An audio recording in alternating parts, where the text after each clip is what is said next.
This is Bloomberg Surveillance with Tom Keene and Paul Sweeney. Are these stocks under-owned by institutional Wall Street? A lot of these companies talking about generative AI. With Lisa Mateo on markets. Investors just worried about the ongoing sales slump in China. And Michael Barr with news. A ship traveling through the southern Red Sea has been attacked. The best in economics, finance, investment, and international relations. This is Bloomberg Surveillance on Bloomberg Radio.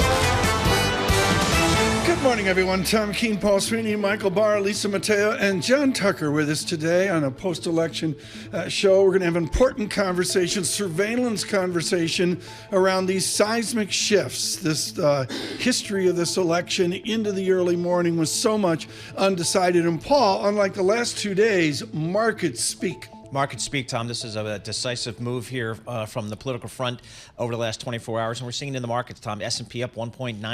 NASDAQ up 1.3%. The Dow up over 1,100 points. That's 2.8% on the Dow Jones Industrials. Yields also higher, Tom. The 10-year Treasury is up about 19 basis points, 4.46%. The dollar stronger as well. Yeah, the dollar move I think is important, particularly as President-elect Trump, I believe I can say that, yes, is certain to call for a weaker dollar. Just one note on the Fed coming up here on the 7th of November, as clear as I can, Ed Yardeni with a blistering note this morning, the Fed should not cut 25 basis points. That's how much we've seen. Paul, let's frame out here just the newspapers, a vignette of what we've seen in our team surveillance, election central coverage. Exactly. Michael Barr, Lisa Mateo, a staff of 25. We're going to get to them in a moment. The Boston Globe, Trump wins. AP projects Donald Trump will return to office, et cetera, et cetera. The Washington Post, Trump triumphs. Sure. Poetic as well, becomes second president to win non-consecutive terms, going back to Grover Cleveland. The New York Post, with a little bit of humor always, Don Deal, D-O-N, Don Deal, showing the president-elect with Mrs. Trump and their son as they spoke last night. And then I guess one final, let's go to the Midwest here, the early morning. Good morning in Chicago. Winning Pennsylvania, Donald Trump shatters blue wall and declares victory. The granularity you expect from surveillance, we begin leading our coverage. Here is Michael Barr. Tom, thank you very much. It is the morning after the election, and Donald Trump has pulled off one of the most stunning political comebacks in American history. The former president has won the White House, claiming 277 Electoral College votes to Kamala Harris's 224. Donald Trump appeared before his supporters in West Palm Beach, Florida this morning after the networks called the Blue Wall State of Pennsylvania in his favor. I want to thank the American people for the extraordinary honor of being elected your 47th president and your 45th president. President-elect Trump also projected to win Wisconsin, and he's also ahead in Michigan. Now he's promising to bring the country together.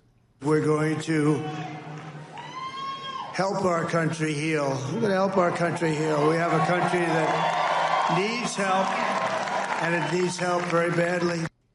And he's pledging to get tough on an issue he emphasized throughout his campaign, immigration.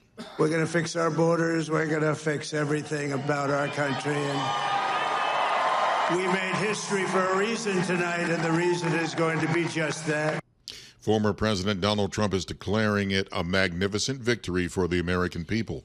Joining Trump on stage in West Palm Beach to celebrate his running mate, J.D. Vance. Well, Mr. President, I appreciate you allowing me to join you on this incredible journey. I thank you for the trust that you placed in me.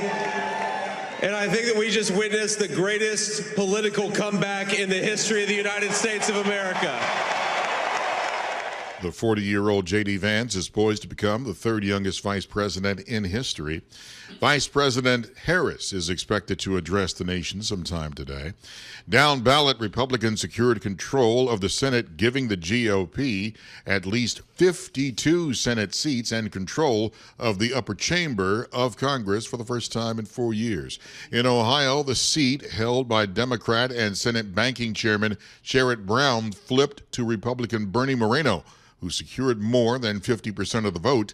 Sherrod Brown conceded defeat after finishing with 46% of the tally. Tonight I'm sad, but I'm never giving up, and neither is Connie. No way. In the light of day, I know most of you are never giving up either. Now let's take a look at the results for the U.S. House. Democrats need a net gain of 4 seats to take control and fend off a Republican sweep. There are still uncalled races, but right now the GOP holds a lead, 197 seats to 177. Democrats picked up a seat in Alabama's newly drawn 2nd District. Shamari figures defeated GOP challenger Caroline Dobson 54% to 45%. In Louisiana, Democrat Troy Carter defeated multiple Republican challengers, getting 60% of the vote. Democrats also won Illinois' 17th District this morning. Eric Sorensen defeated Republican Joe McGraw 53 to 46%. Abortion rights advocates lost on Florida, Nebraska, and South Dakota ballot measures, but prevailed in 7 other states, including Missouri, where an amendment clears the way to undo one of the nation's strictest bans. Arizona, Colorado, Maryland, Montana, and Nevada voters adopted abortion rights measures, and New Yorkers passed an amendment to bar discrimination on the basis of pregnancy outcomes.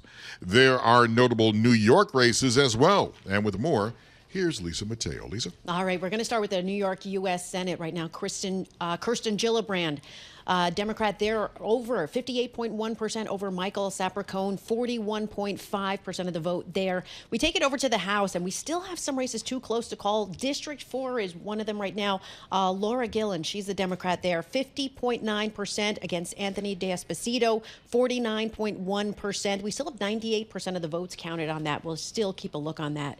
District 17, that could be key for House control. Republican incumbent Michael Lawler defeated Mondaire Jones, 57% to 41%. District 8, well, not a close race there. Democrat incumbent Hakeem Jeffries defeating John Delaney, 75% to 25%. Over in District 12, Democrat incumbent Jerry Nadler topped Mike Zambluskis, 80% to about 20%. District 14, you have Democrat incumbent Alexandria Ocasio-Cortez. Well, she triumphed over Tina Forte, 69% to 31%. Over to George Santos' former district. We're talking about District 3. Democrat incumbent Tom Suozzi topped Michael LaPetri Jr., 51% to 49%. Over in swing District 18, you have Democrat incumbent Pat Ryan defeated Republican Allison Esposito, 57% to 44%. In District 11, Republican incumbent Nicole Maliotakis beat Andrea Morse, 65% to 35%. District 5, you have Democrat incumbent Gregory Meeks beating Republican Paul King by a whopping 73% to 27%. In District 15, Democrat incumbent Richie Torres maintained control there, defeating Republican Gonzalo Duran, 77% to 21%. And finally, we get to take you over to District 21. Republican incumbent Elise Stefanik maintained her position there, defeating Democrat Paula Collins, 62% to 38%. All right, now for the rest of the Tri-State coverage, we give it over to John Tucker. All right, Lisa, Democrat Andy Kim has become the first Korean American to be elected to the U.S. Senate by defeating Republican challenger Curtis Bashaw in New Jersey. Kim had 53% of the vote, Bashaw getting 44%. Kim, who is 42 years old, he was first elected to the House in 2018. He's going to take the seat that was previously held by Bob Menendez, who resigned after being convicted on federal corruption charges. Some other closely watched races in New Jersey, real quick. Democratic incumbent Josh Gottheimer, the winner over Mary Jo Gouchard in the state's 5th House district. He finished with 54% of the vote. New Jersey's 7th Congressional District, Thomas Keene Jr., the Republican incumbent, beat back a challenge from Susan Altman. Keene finished with 52% of the vote. District 11 in New Jersey, the incumbent Democratic Congresswoman Mikey Sherrill, the winner after getting 56% of the vote. And let's move on to the Nutmeg State, Connecticut. The Democratic Senator Chris Murphy won a 3rd term representing Connecticut in the U.S. Senate. Murphy defeating Republican small business owner Matt Corey with 56% of the vote there. And that's the wrap-up. Tom and Paul. John Tucker, thank you so much. Paul, let's do the market here for 10 seconds. Terry Haynes has been up since 1 a.m. with his brilliant note, and Henrietta Trays as well. But we got to frame the market out here. We have an equity lift. I've got Dow futures over 43,000. The VIX was a 22-ish. The VIX in 4 ginormous MAGA points, 15.83. What do you see in the data? I see the futures, Tom, moving decidedly higher here. The S&P futures up 122 points. That's 2.1%. Again, the Dow, as you mentioned, up almost 1,300 points, 43,600. That's 3% move higher in the Dow. The Nasdaq's up 1.5%. And yields are moving, Tom. 10-year Treasury up 20 basis points, 4.46%. So a big move there. The dollar higher, and Bitcoin, I got to call it out for you, Tom, up 8%. Just under $75,000. Matt Miller was floating into the building this morning. That's what I saw. We begin our coverage, our conversation, surveillance conversation, and we begin strong. Henrietta Trey's Aveda Partners and Terry Haynes of Pangea, they've been such a benefit to put things in perspective. Here's where I am, Terry, and you mentioned this at the bottom of your 1 a.m. note. Henrietta, go with me on this. I'm going to go to Terry Haynes first. I went back and looked, and the last time the GOP had 55 Senate majority was 2005. Let's round it out 20 years ago. Are we going to get a GOP Senate like we had 20 years ago, where Murkowski of Alaska and Collins of Maine cannot block their Republican president? Yeah, well, I think you get a reasonably strong Republican Senate, but, you know, it won't just be Murkowski. I mean, I mentioned Collins and Murkowski in my note, and thank you. But there will be others, too. You know, the people make the mistake of thinking the United States Senate as a cohesive body. People should think about it as 100 CEOs who are all have their own interests and are coalescing around things or not, depending on their own interests. So, you know, it's going to be tough, firstly. And secondly, you know, frankly, the new leadership in the Senate, whoever it is, whether it's John Cornyn, John Thune, or somebody else, is going to want to lead those people in a different direction and, frankly, provide some contrast to Trump, not be lapdogs. Henrietta Trey, tell me your thoughts on the process of the House. They got to get out a week or two and figure it all out. But, you know, Republican or Democrat House, even if we say it's close by a few seats, how will this second-term president deal with a fractious herd of cats like we're going to see in the House?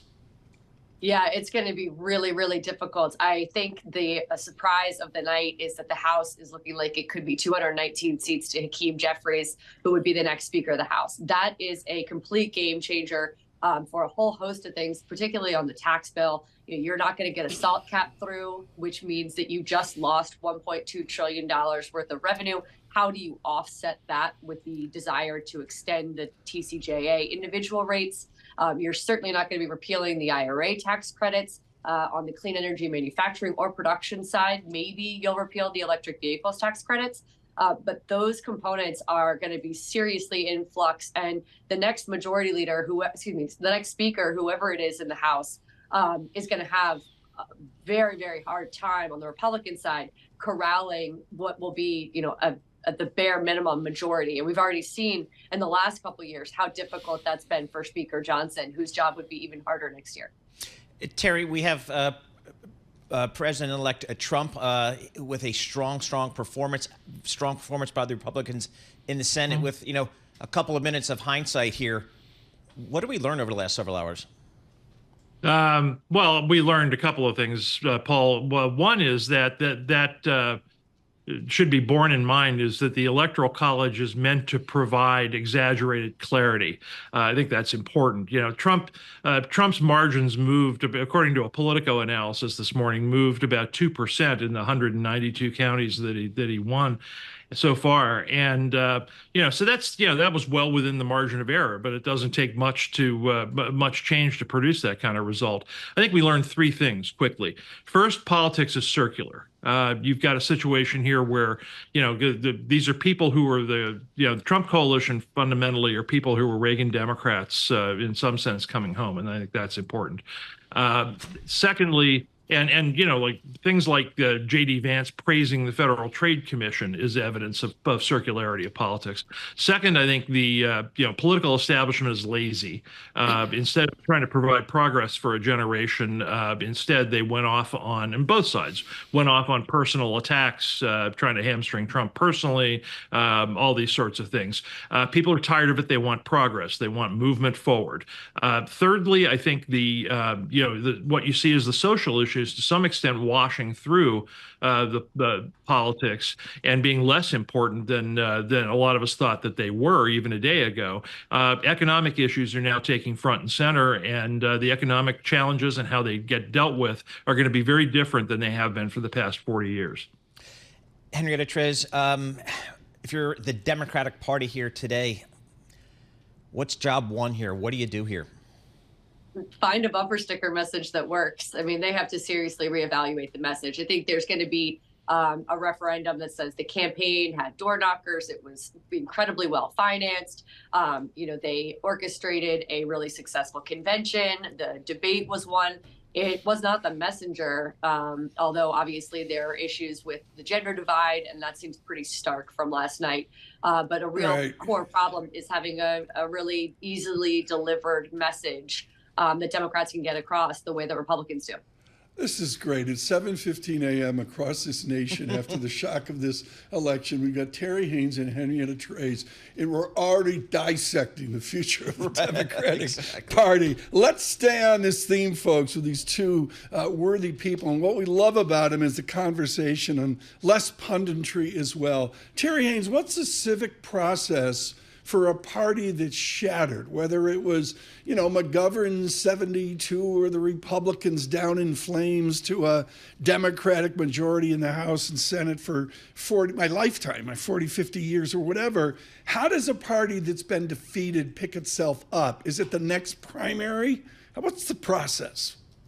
Well, they'll all do. What you'll see from Democrats certainly is you'll see a lot of post-morteming and a lot of Opus Dei style self-flagellation. But I'm not sure this has happened in the last 40 or 50 years. Yeah. Even when Mondale got crushed by Reagan in 1984, what was underneath there was a continued movement towards Democrats in Congress. There hasn't been a situation where one party has really been pushed down quite in this way in quite some time. Maybe back to 2006 would be the last time with Democratic Congress up. I'm not sure they learned the lessons on the Democratic side quickly. The reason why I say that is because you have so many institutionalized interest groups that are in favor of the status quo, frankly, that a new message takes a really long time. Bill Clinton was the last person to really successfully take the chess pieces and throw them up in the air. It was over 30 years ago. Henrietta Trez, just one anecdote here. I stood with Newt Gingrich at 2 a.m. at the Hanover Inn, Dartmouth College, Hanover, New Hampshire. And Newt gave me a piece of wisdom. He said, when you get defeated, it takes 4 cycles to realize you've been defeated. Henrietta Trez, have the Democrats had their 4 cycles where they realize they're defeated, or are they going to continue right on to 2026? I think they'll go right on to 2026. They'll focus immediately on some of the Senate races that they'll want to pick up, whether that's Susan Collins in Maine or Tom Tillis in North Carolina. They will be targeting the benefits of the Inflation Reduction Act and all the clean energy tax credits, fighting to keep those maintained. And then on the House side, you are definitely going to go straight into the midterms. Hakeem Jeffries is going to guarantee that, I think, that we move immediately towards 2026 and building the Democratic minority. That would have been the exact same case had Harris won. Republicans would have started off by saying, okay, eyes forward, we're going on to the midterm elections. Let's win this the way that minorities usually do come back and win in a midterm election cycle, which we've seen for the last several presidents, with the exception of Joe Biden, who did very well in the midterm with his Democratic Party. Henrietta, just real quick, I wanted to get a clarification from you. Do you believe the Democrats will keep the House, or are the Republicans in line to take that as well? Right now, based off the data, we're still only at like 50-60% of the vote counted out in California, and there's an outstanding vote in Alaska that we need to have sorted. But there is the potential for 219 seats, just one more than necessary, for Hakeem Jeffries to be the next Speaker of the House. Per the latest data I've seen, that continues to come in flux. Terry, the Republicans, what's their to-do list coming January? I think what they'll start with is they'll start by pushing taxes as hard as possible. And I got to say that there has been a drumbeat on Wall Street about tariff. I've looked at that as largely, that's a real concern, but it's also politically motivated. I think what ends up happening is Trump ends up negotiating tariffs as a wedge, frankly, as leverage to try to get as much of the 2017 tax law pushed forward and pushed through in 2025 as possible. I would look for that sort of. They'll start there, but they'll really push on economic issues across the board. What you got in the Republican Party is, frankly, Trump and Republicans rushing into a void created by Democrats of the party of the working class, and they're going to want to address that, politically to prop themselves up and shore themselves up, but also substantively because that's job one. That's the message they think they're getting. This has been brilliant. Henrietta Trace, thank you. Terry Haynes, thank you. Look for their work out on LinkedIn and other sources as well. Henrietta Trace, Veda Partners. Terry Haynes with Pangea. Bloomberg Surveillance, all of our work on this after-election show. It's brought to you by BNY. BNY's expertise and insights can help clients achieve their ambitions. Visit BNY.com. Joining us now, Lindsay Newman. I went back and forth with Ian Bremmer last night. Lindsay Newman, columnist for G0 Media, here on, our foreign policy. Lindsay, I'll cut to the chase. I can't pronounce it. Kananaskis, Alberta, Canada, June 2025. President-elect Trump will be at the 51st G7 Leaders Summit. Alberta, Canada. How will he be greeted? Thanks, Tom. Thanks, Paul, for having me back on. Look, we've had one key question answered now. We know who's going to be occupying the White House. That's Donald Trump.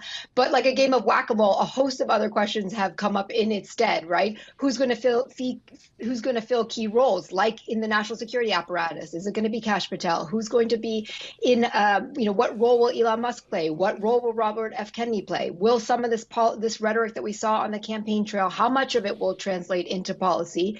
And, even across European capitals, I still hear questions of what kind of Donald Trump are we going to get? Is it possible that we're going to see a more moderate Donald Trump with a conciliatory tone?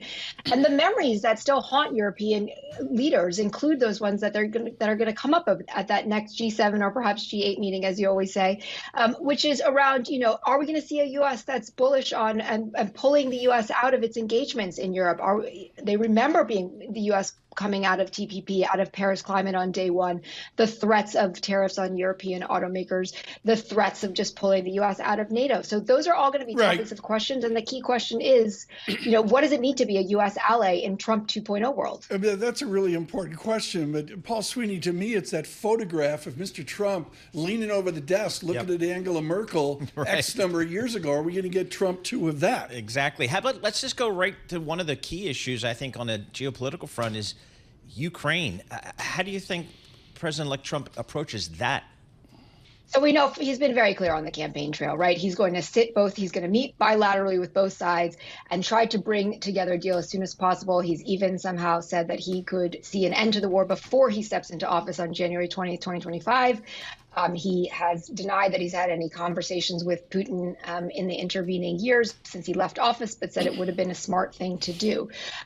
How he's going to bridge this gap, this staunch divide between the two sides, is a bit of anyone's game. But we know what the levers are that are going to be pulled here, right? It's a question of how much further commitment on spend the U.S. is going to make. It's going to be how much leverage the U.S. can apply on Europe to step up and provide further spending of their own.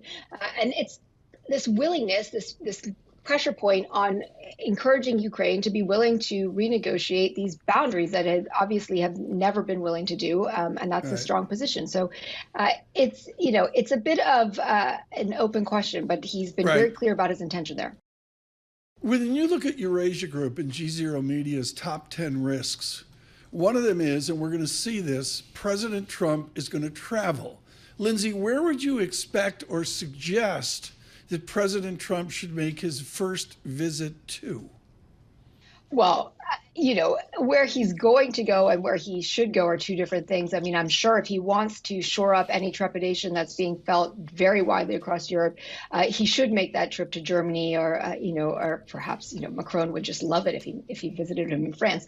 But more likely, he's going to be considering some of these hotspots, the geopolitical hotspots, and I have to imagine that as he did the first time around, we could see one of those first trips out to the Middle East. Anybody's game where he decides that to be, but Saudi Arabia, of course, is a key player in any sort of pathway through to normalization, the end of the conflict there in the Middle East. Lindsay, I'm out of time. We got to get you back in the next couple of days. Drag Ian Bremer and Moose along with you as well. Lindsay Newman with G0 Media here. I'm sure we'll get lots of writing from Dr. Bremer and the team over at Eurasia Group here. Paul, the markets are open. The last 2 days, it's sort of been a snooze fest. Yep. And it is not this morning. No, it is I'm going to go to the 10-year real yield. And right now I've got that much higher, 2.05%, up 7 basis points. This gets to Yardeni. Should the Fed cut in 2 days? Yeah, absolutely. I'm looking at gold, Tom. It's had such a run here over the last really several years, but it's down about 1.5% today, $2,700 per ounce. So a move down in gold as people take risk on today. America awakes to election results and continued analysis in the House and the Senate. Please stay with us. David Gurr in Philadelphia, Romaine Boskic in Detroit. We'll have much more from you. On YouTube, please subscribe to YouTube on your morning commute. Bloomberg Surveillance. Good morning, everyone. Tom Keene, Paul Sweeney, Michael Barr, Lisa Mateo, and John Tucker with you to give you the details. We'll get to the granularity across the nation of the election here in a moment with Mr. Barr. Paul Sweeney and Tom Keene seeing markets on the move. Futures, S&P futures up 126. Dow futures up 1305, and with our post-election crypto report, Paul Sweeney. Exactly. Big move higher up in Bitcoin, up 7.7%. That's $5,300. We're now about $74,500 per token, Tom. So a big move in the crypto space today. We get a surveillance election report. Joining us now, the most evil parent on the planet, Lisa Mateo. Last night, dragging an offspring out of bed. Yes. Did you hold his hand as he took the rod and voted for the first time? I did. It was the first time we went in. I was very proud. They came out. Everyone cheered. They had a cowbell going. He was totally embarrassed, but that's okay. That's fun. He didn't write in Rosé of Blackpink, right? No. He actually voted. Yes. That's very correct. good. Your civic duty with Lisa Mateo. We should mention that her offspring is serving the nation in our military. So we say thank you to him for that support. Leading the granularity, the detail of surveillance coverage of the election. Here's Michael Barr. Tom, Paul, Lisa, thank you very much. Donald Trump was elected the 47th president of the United States. He pulled off a stunning political comeback. Trump has claimed 277 Electoral College votes to Kamala Harris's 224. Trump appeared before his supporters in West Palm Beach, Florida this morning after the networks called Pennsylvania in his favor. America has given us an unprecedented and powerful mandate. Donald Trump also says that he will usher in a golden age for America. I will fight for you, for your family, and your future. Every single day I will be fighting for you, and with every breath in my body, I will not rest until we have delivered the strong, safe, and prosperous America that our children deserve. And the former president, he preys on one man who put millions of dollars in super PAC support behind his campaign, Elon Musk. A star is born, Elon. Now he is. Now he's an amazing guy. We were sitting together tonight. He spent 2 weeks in Philadelphia and different parts of Pennsylvania campaigning. The world's richest man spent at least $130 million to help Trump and Republicans win. Vice President Harris is expected to address the nation later today about her loss. Down ballot, the GOP now has control of the Senate with 52 Republicans. In Ohio, Republican Bernie Moreno flipped the seat held by Democrat and Senate Banking Chairman Sherrod Brown. Brown conceded defeat after finishing with 46% of the tally. We may be tempted to say hope was not enough. We might be tempted to second-guess ourselves and question whether we worked hard enough or long enough. That is not our story tonight.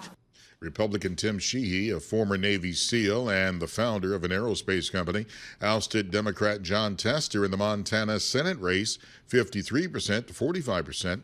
Republicans eyed the Montana race as one of their best chances to pick up a U.S. Senate seat. As for the House, Democrats are fighting to gain 4 seats to take control, but right now, Republicans lead 197 to 177. Celebrating his re-election in Louisiana, House Speaker Mike Johnson spoke in Shreveport late last night. When Republicans regain control, which we pray tonight that that's what's going to happen, we're going to have the most aggressive first 100 days agenda that anybody's seen in a modern era. And then 10 states had abortion-related propositions on the ballot this year. Most of them expanded access to that procedure, and most of them passed. 7 states voted to expand or guarantee access to abortion and reproductive health care. They include Arizona, Colorado, Maryland, Montana, Nevada, and New York. Missouri voters voted to overturn their state's abortion ban. Florida and South Carolina voted against expanding abortion rights. Florida's restrictive 6-week ban stays in place. And now, with more on what's going on in the New York races, here's Lisa Mateo. And we'll start with the New York Senate, where Democrat Kirsten Gillibrand defeated Mike Sapercohn. It was 58% to 42%. We still have a few races too close to call. The one race in particular is District 4. Right now we have Anthony D'Esposito. He's the Republican incumbent taking on Laura Gillen. Right now we do have Laura Gillen ahead 50.9% to 49.1%. You have 98% of the votes still counted for that. We move over to District 17. Republican incumbent Michael Lawler defeated Democrat Mondaire Jones 57% to 41%. In District 8, well, not a close race. You have a Democrat incumbent Hakeem Jeffries defeating Republican John Delaney 75% to 25%. District 12, Democrat incumbent Jerry Nadler topped Republican Mike Zambluskas 80% to about 20%. Over in District 14, Democrat incumbent Alexandria Ocasio-Cortez, squad member, triumphed over Tina Forte 69% to 31%. We have George Santos' former district. That's District 3, Democrat incumbent Tom Suozzi topping Republican Michael LaPetri Jr. 51% to 49%. Over in Swing District 18, Democrat incumbent Pat Ryan defeated Allison Esposito 57% to 44%. District 11, Republican incumbent Nicole Maliotakis beat Andrea Morse 65% to 35%. And then in District 5, Democrat incumbent Gregory Meeks beat Republican Paul King by 73% to 27%. Over to District 15, we have Democrat incumbent Richie Torres, main control there, defeating Republican Gonzalo Duran 77% to 21%. And then finally over in District 21, we have Republican incumbent Elise Stefanik, who kept her position, defeating Democrat Paula Collins 62% to 38%. Now for the rest of the tri-state coverage, we'll head over to John Tucker. All right, Lisa, Democrat Andy Kim has become the first Korean American to be elected to the U.S. Senate by defeating Republican Curtis Bashaw, New Jersey. Kim had 53% of the vote, while Bashaw got 44%. Kim, who's 42 years old, was first elected to the House in 2018. He's going to take the seat previously held by Bob Menendez, who resigned after being convicted on federal corruption charges. Some other closely watched races in New Jersey. Democratic incumbent Josh Gottheimer is the winner over Mary Jo Ginchard in the state's 5th House district. He finished with 54% of the vote. New Jersey's 7th Congressional District, Thomas Keene Jr., the Republican incumbent, beating back a challenge from Susan Altman. Keene finished with 52% of the vote. And in District 11 in New Jersey, the incumbent Democratic Congresswoman Mikey Sherrill, the winner after getting 56% of the vote. Let's move on real quick to the Nutmeg State, Connecticut. Democratic Senator Chris Murphy winning a 3rd term representing Connecticut in the U.S. Senate. Murphy defeating Republican small business owner Matt Corey with 56% of the vote. John Tucker, thank you so much. We will have a token Democrat, a token Republican with us today to pontificate about where the nation is. From Connecticut, Governor Ned Lamont scheduled to be with us. From Arkansas, Congressman French Hill scheduled to be with us. We'll see if they can make it happen this morning in their busy schedules. Everybody on Global Wall Street is publishing. We'll bring you up to date with things germane. George Saravelis at Deutsche Bank makes clear, like Jordan Rochester at Mizuho, Paul, yesterday, weak euro in store. He brings his year-end forecast down to a 105, euro now a 107. He makes clear at the end of his note there's room to move there depending on the policy insistence of the new Republican regime. Looking at the Bloomberg Dollar Index, higher today, Tom, across all the major currencies. The Bloomberg Dollar Index in Mexico, up you and I, 1.8%. first thing you and I talked about this morning. Yep, exactly right. The peso, Tom, down around 2.5% here versus the U.S. dollar 20.6. Yeah, Mexican peso week. For those of you that wonder, Paul and I do a 3 a.m. Meeting here with our staff just to try to sort out the questions we want to ask John Stolfus, Chief Investment Officer at Election Central, Oppenheimer & Company. We're thrilled he could join us this morning. John, you own this bull market. You have had the courage to stay in the bull market. Do you set your S&P 500 target higher after the results last night? Tom, first of all, great to be on the show with you today. I have to say, 5,900 is our target now. Our discipline is to wait until the market either closes at our target or above it before. That's Paul, he's so old school. But, you know, he's so old school. But it does look to me like there's a chance that we will have to sharpen our pencils, as we used to say in another era. What a terror. Go ahead, Paul. I was going to say, so John, I mean, we wake up to this, surprising political outcome here. When you talk to your clients, what's going to be the discussion today? Is it how do I position for this new administration, this new Senate, and maybe even the House? How do you go? Paul, we didn't change our positioning going into this. We still like tech, communication services, industrials, consumer discretionary, and financials. So we're going to hold those. And we also are positioned sort of split in the small caps. So we like the small cap 600, and we like the Russell 2000, and we like the mid caps. Come on. Where were you last night at 8 p.m.? I'm having my third beverage of my choice. Where was Stolfus to say, oh, by the way, Tom, Russell will be up 6% this morning? I must say that unexpected. But we would, once we saw it happening, we do recognize this is a broadening of that rally that began at the bottom of the market last October. Everyone's got wrong the resiliency of American economic growth. Fold in the emotion of this political moment into a GDP call, into nominal GDP revenues, into earnings. How do you do that process? Well, I think the process of it is rather complex, and a lot of it has to do with weighing in who's leading the Fed and how successful have they been in terms of monetary policy. I think so far what we're seeing is the economy is in good stead, and likely we thought either way the economy was in good enough stead for the markets to move ahead from here. But it looks like right now there's a little bit of extra excitement, to say the least. Paul, to mention again, Ed Yardeni saying, stop it, don't cut rates in 2 days. Because you got the Sweeney 2-year, where is it right now? 2-year yield, 4.27%. So what do you make of this, the bond market? Again, we got the long end of the curve, yields up dramatically, up 22 basis points here. How do you think about kind of how this yield curve and will play out over the next several weeks and months? Well, we can't help but think that ultimately the market and I think general commentators are going to recognize that when it comes to Trump and this tariff business, a lot of that is the real estate operators' first bid on a piece of property. Somebody comes to him, they tell him this is worth $1 billion. He says it's worth $50 million. And they start negotiating. We can't help but think that both internationally, the story is Mexico has taken over China in terms of a source of imports in the U.S.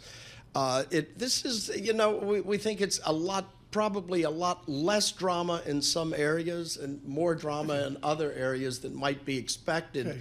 But this is, we think overall, this appears good for the economy. This has been the biggest shock since Truman beat Dewey. You were there, okay?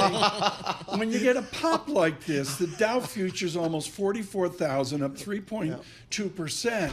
Does John Stolfus have a patience deploy cash in December tone?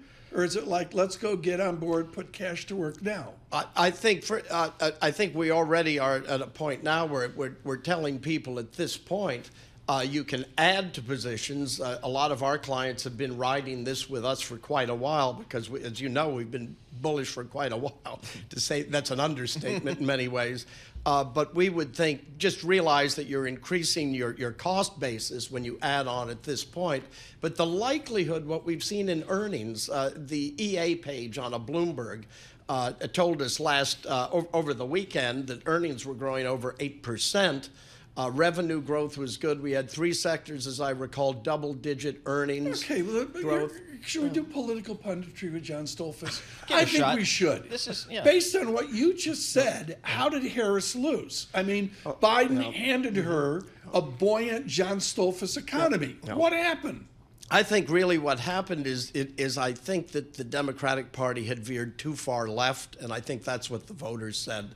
It's for traditional Democrats, it just had moved too far left and was highly divisive. And I think for all that Trump has often said that he's very divisive himself, I think some of the comments were rather extraordinary over the course of this election. And I think people wanted to change, and they wanted to change back to something that they were more familiar with. The Biden administration was a disappointment ultimately, and then what we had in effect, Harris was very much unknown, and she didn't give us a lot of clarity really of what she wanted to do until it was very late in the process, I would think. General Counsel Oppenheimer just said, why is John Stolfus punditry? I'm sorry, John. After you've been there like 6-7 years, I hope they don't show you the door here. Paul, save Stolfus. John, I mean, one of the things is just the expectation is under Republican administration and now Congress, maybe from a regulatory perspective, things will loosen up on the margin. Are there certain industries that you think benefit from them, whether it's energy or? I think energy, financials, industrials, just go across the 11 sectors. It looks to me like there will be, there's a sigh of relief, but we were looking for a sigh of relief rally, first of all, just at the end of the political process to know who's running, who won. There's a relief with the market. Well, I looked at 2012, which I think was Romney. I'm sorry, folks, I've had no sleep. Gura made me do an all-nighter. But the answer is 2012, if I editorialize, from the first week of December was a moonshot. Do you suggest that could happen? You mean in terms of the market? The market. Yeah, I think it's very, very possible. I was in triple leveraged all cash. I recall. Yeah. That's when I joined Oppenheimer. Was in 2012. I've been in the business for 41 years. But really? 2012. I didn't know that. Yeah, since 2012. And in this process, but I do think one thing people should remember: trees don't grow to the sky. Any catalyst that bears can find as an opportunity to take some profits without FOMO amidst what may be very well a secular bull market they're going to take. 20 seconds. Can you give me 6,000 this morning? Not this 5,900. I got to stick with the 59, but I have to admit, I look at 6,000 and wish that I weren't so disciplined. Okay, John Stolfus, the disciplined one of Oppenheimer and Company. Wonderful to have his decades of perspective here. Like Gina Martin Adams is another one. The courage. Brian Belsky at BMO. The courage to be in the market is so important. Speaking of the market, we've got to get a view on it. The VIX 22 down to 15.83. That's a Lisa Mateo move. With our Bloomberg Business Flash, the Interactive Broker Studio, Lisa. And this Business Flash brought to you by Interactive Brokers Portfolio Analyst. Consolidate and analyze all your financial accounts on one powerful dashboard for free. Sign up for Portfolio Analyst at ibkr.com/freepa. All right, let's get to it. We've got futures advancing, the dollar surging, treasury yields jumping, Bitcoin soaring to a record, all as the Trump trade erupts across markets. Let's start with futures. We have NASDAQ futures up more than 1.5%, 351 points. Dow futures up 3%. 1,369 points. S&P futures up more than 2%, 134 points. We head over to the two-year yield, 4.25%, up 7 basis points. A yield on the 10-year, 4.44%. That's up 17 basis points. Have to take it to the 30-year, 4.64%, up 20 basis points. To currencies, the dollar up more than 1.5%. We have the Japanese yen down more than 1.5%. The euro down 2%. British pound down nearly 1.5%. Bitcoin up 7.5% at around 74,000. That, of course, in response to Donald Trump's support of digital assets. I want to take a look at those crypto stocks. So you have CleanSpark up 13%, MicroStrategy up 11%. We head over to shares of Trump Media and Technology up 37%. And also a result of this, shares of Tesla up 12%. Investors feel Elon Musk is going to benefit from Donald Trump's win. And then you have that division of Musk's SpaceX. It's Starlink. That's in the spotlight because of Donald Trump's win. It's also pushing shares of its competitors lower. Global Star, it was down 7%, now down about 1%. And finally, shares of Tilray down 6% after recreational marijuana use was rejected in Florida. That is your Bloomberg Business Flash. Tom and Paul. Elisa Mateo, thank you so much. We are honored to bring you now as we try to give you conversations, surveillance conversation across the arc of this election. We say particularly good morning on the West Coast, waking up. So much more data. Paul, really the House in California, really up in the air right now. Up in the air, Tom, and I think what some of the experts are suggesting is maybe not till next week will you have a real clear view of what's happening in some of those races. Just as a summary off of what Michael Barr's doing with John Tucker and Lisa Mateo, we have a president-elect, Mr. Trump. We have a Senate Republican. We do not know how much Republican. And as Paul mentions, a House where we are wait and see. Maybe the book after the election to pick up this weekend and get perspective is Picking Presidents. Gautam Mukunda was with us yesterday. We are thrilled he's found time to join us again this morning. Gautam, you walked through Harry Truman and the system at its best, the failure of James Buchanan, the collapse of the system, and you end up with a conclusion. Where do we go from here? A wise one of Yale, where do we go from here on the first Wednesday of November? Well, the system is under stress now, and how much stress all depends on what Donald Trump does next, which only Donald Trump and maybe not even Donald Trump knows. So I was not last time I was on, but the time before that, you guys asked me what I thought was going to happen, and I said it won't be close, but I can't tell you which way. Well, we know which way, but it wasn't terribly close. Donald Trump won the first, is very likely to win a popular vote majority, to becoming the first Republican since 2004 to do that. I think out of, all of the thousands of counties in the United States, Kamala Harris only outperformed in roughly 250 of them. Only outperformed Biden in roughly 250. Yeah. I thought that is John King did a great job on that at CNN, really showing the disparity of plus 3%, minus 3%, county by county. Gautam, in your history of picking presidents, when a party collapses, and there's any number of times in my lifetime, what is the Gautam Mukunda formula for the Democrats right now? So the first thing I'd say is the Democrats should first remember that structure always trumps structure usually trumps immediate circumstance. What they look like right now is like every other incumbent party that had to run after COVID, they got hammered. Their natural reaction to that is going to be to get consumed in infighting. That's natural, that's sort of appropriate. There's a lot of blame to go around. My guess is that the party will move decisively to the right in response to this defeat. And that makes sense to me. The country as a whole clearly moved right in response to inflation. If they want to go to the median, if they want to trace the median voter, they need to be where the median voter is. The complication here is, and this is maybe the most important thing that's going to dominate the next few years, is American politics are profoundly thermostatic. They are reactive to the party in power. So whoever is in the White House, the views of the average American move in the opposite direction. That is a really powerful effect. So much so, for example, that the immigration was viewed at its most favorable in all of American history during the first Trump administration. So what you're likely to see pretty rapidly over the next and then maturing and going even further over the next 4 years, is a thermostatic reaction on the American public, just not because of anything that the Trump administration do, but because that's how public opinion works. That structure swamping individual decisions. The big complication that I'd layer secondarily on top of that is the first implications of this win are going to be international, not domestic, I suspect. So I used to advise the American military, and somewhere in Seoul, there is the South Korean version of me talking to their talking to their military and their government, and he or she is saying, look, South Korea has wagered its existence as a state on the reliability of the United States as an ally. That's what it does. South Korea does not have a nuclear deterrent, and North Korea has nuclear weapons. So it relies on the United States for its survival.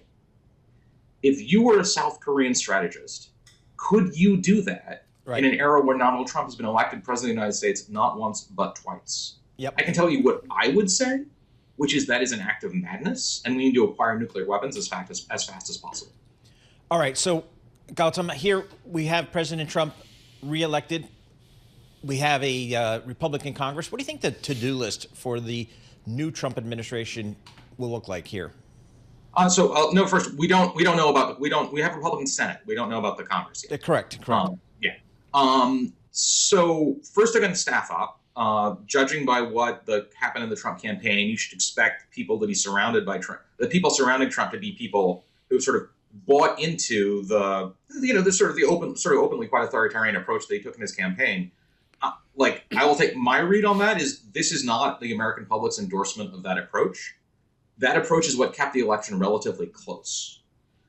So I don't think that will be popular, but it is the way they want. It is the way that there's every reason to believe they will go. Go ahead. Professor, I got to interrupt because we're really cutting short on time, and this is too important. This morning, as America wakes, whatever their political persuasions, do we have checks and balances?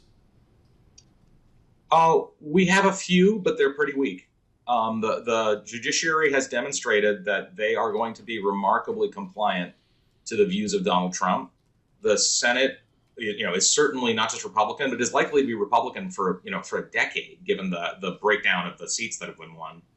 And even if the House is held by Democrats, it's going to be a tiny majority with people who will be under enormous pressure from a Department of Justice, for example, that's likely to be weaponized. And we've already seen major civic institutions that have been willing to yield as well. I'll say, you guys are, Bloomberg is going to be one of the few major national press institutions that has the resources to stand on its own. A lot is going to depend on you. Thank you so much. Gautam Mukundam of Yale University. Appreciate that. And I'm sure that John Micklethwaite, our editor-in-chief, folks, will do what Bloomberg has done for years, which is try to not cut an opinion. We saw some of those opinions last night, Paul Sweeney. People were showing their tone. We're killing ourselves every day, folks, to stay removed from Tom Keene believes this, Paul Sweeney believes that. We understand Lisa Mateo, is out front with a clear and, did you really write in The Rock? Did you really go Dwayne Johnson? You didn't write in Dwayne Johnson. She's not going to comment. I did not. You didn't? The temptation was there. The temptation was there, but, there it is. There we are. We're going to continue our coverage. We have spectacular voices. Gura is awake in Philadelphia. Bostic, is he awake? I think so. Bostic's awake in Detroit as well. Stay with us. It's day after the election. We do this for a lady from Indiana who emailed me last night and said, oh my.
This is Bloomberg Surveillance with Tom Keene and Paul Sweeney. Apple's still minting more money than God, right? Geopolitics front and center for global Wall Street. With Lisa Mateo on markets. Stocks are coming off another record high. And Michael Barr with news. U.S. Secretary of State discussed the conflict in Gaza. The best in economics, finance, investment, and international relations. This is Bloomberg Surveillance on Bloomberg Radio.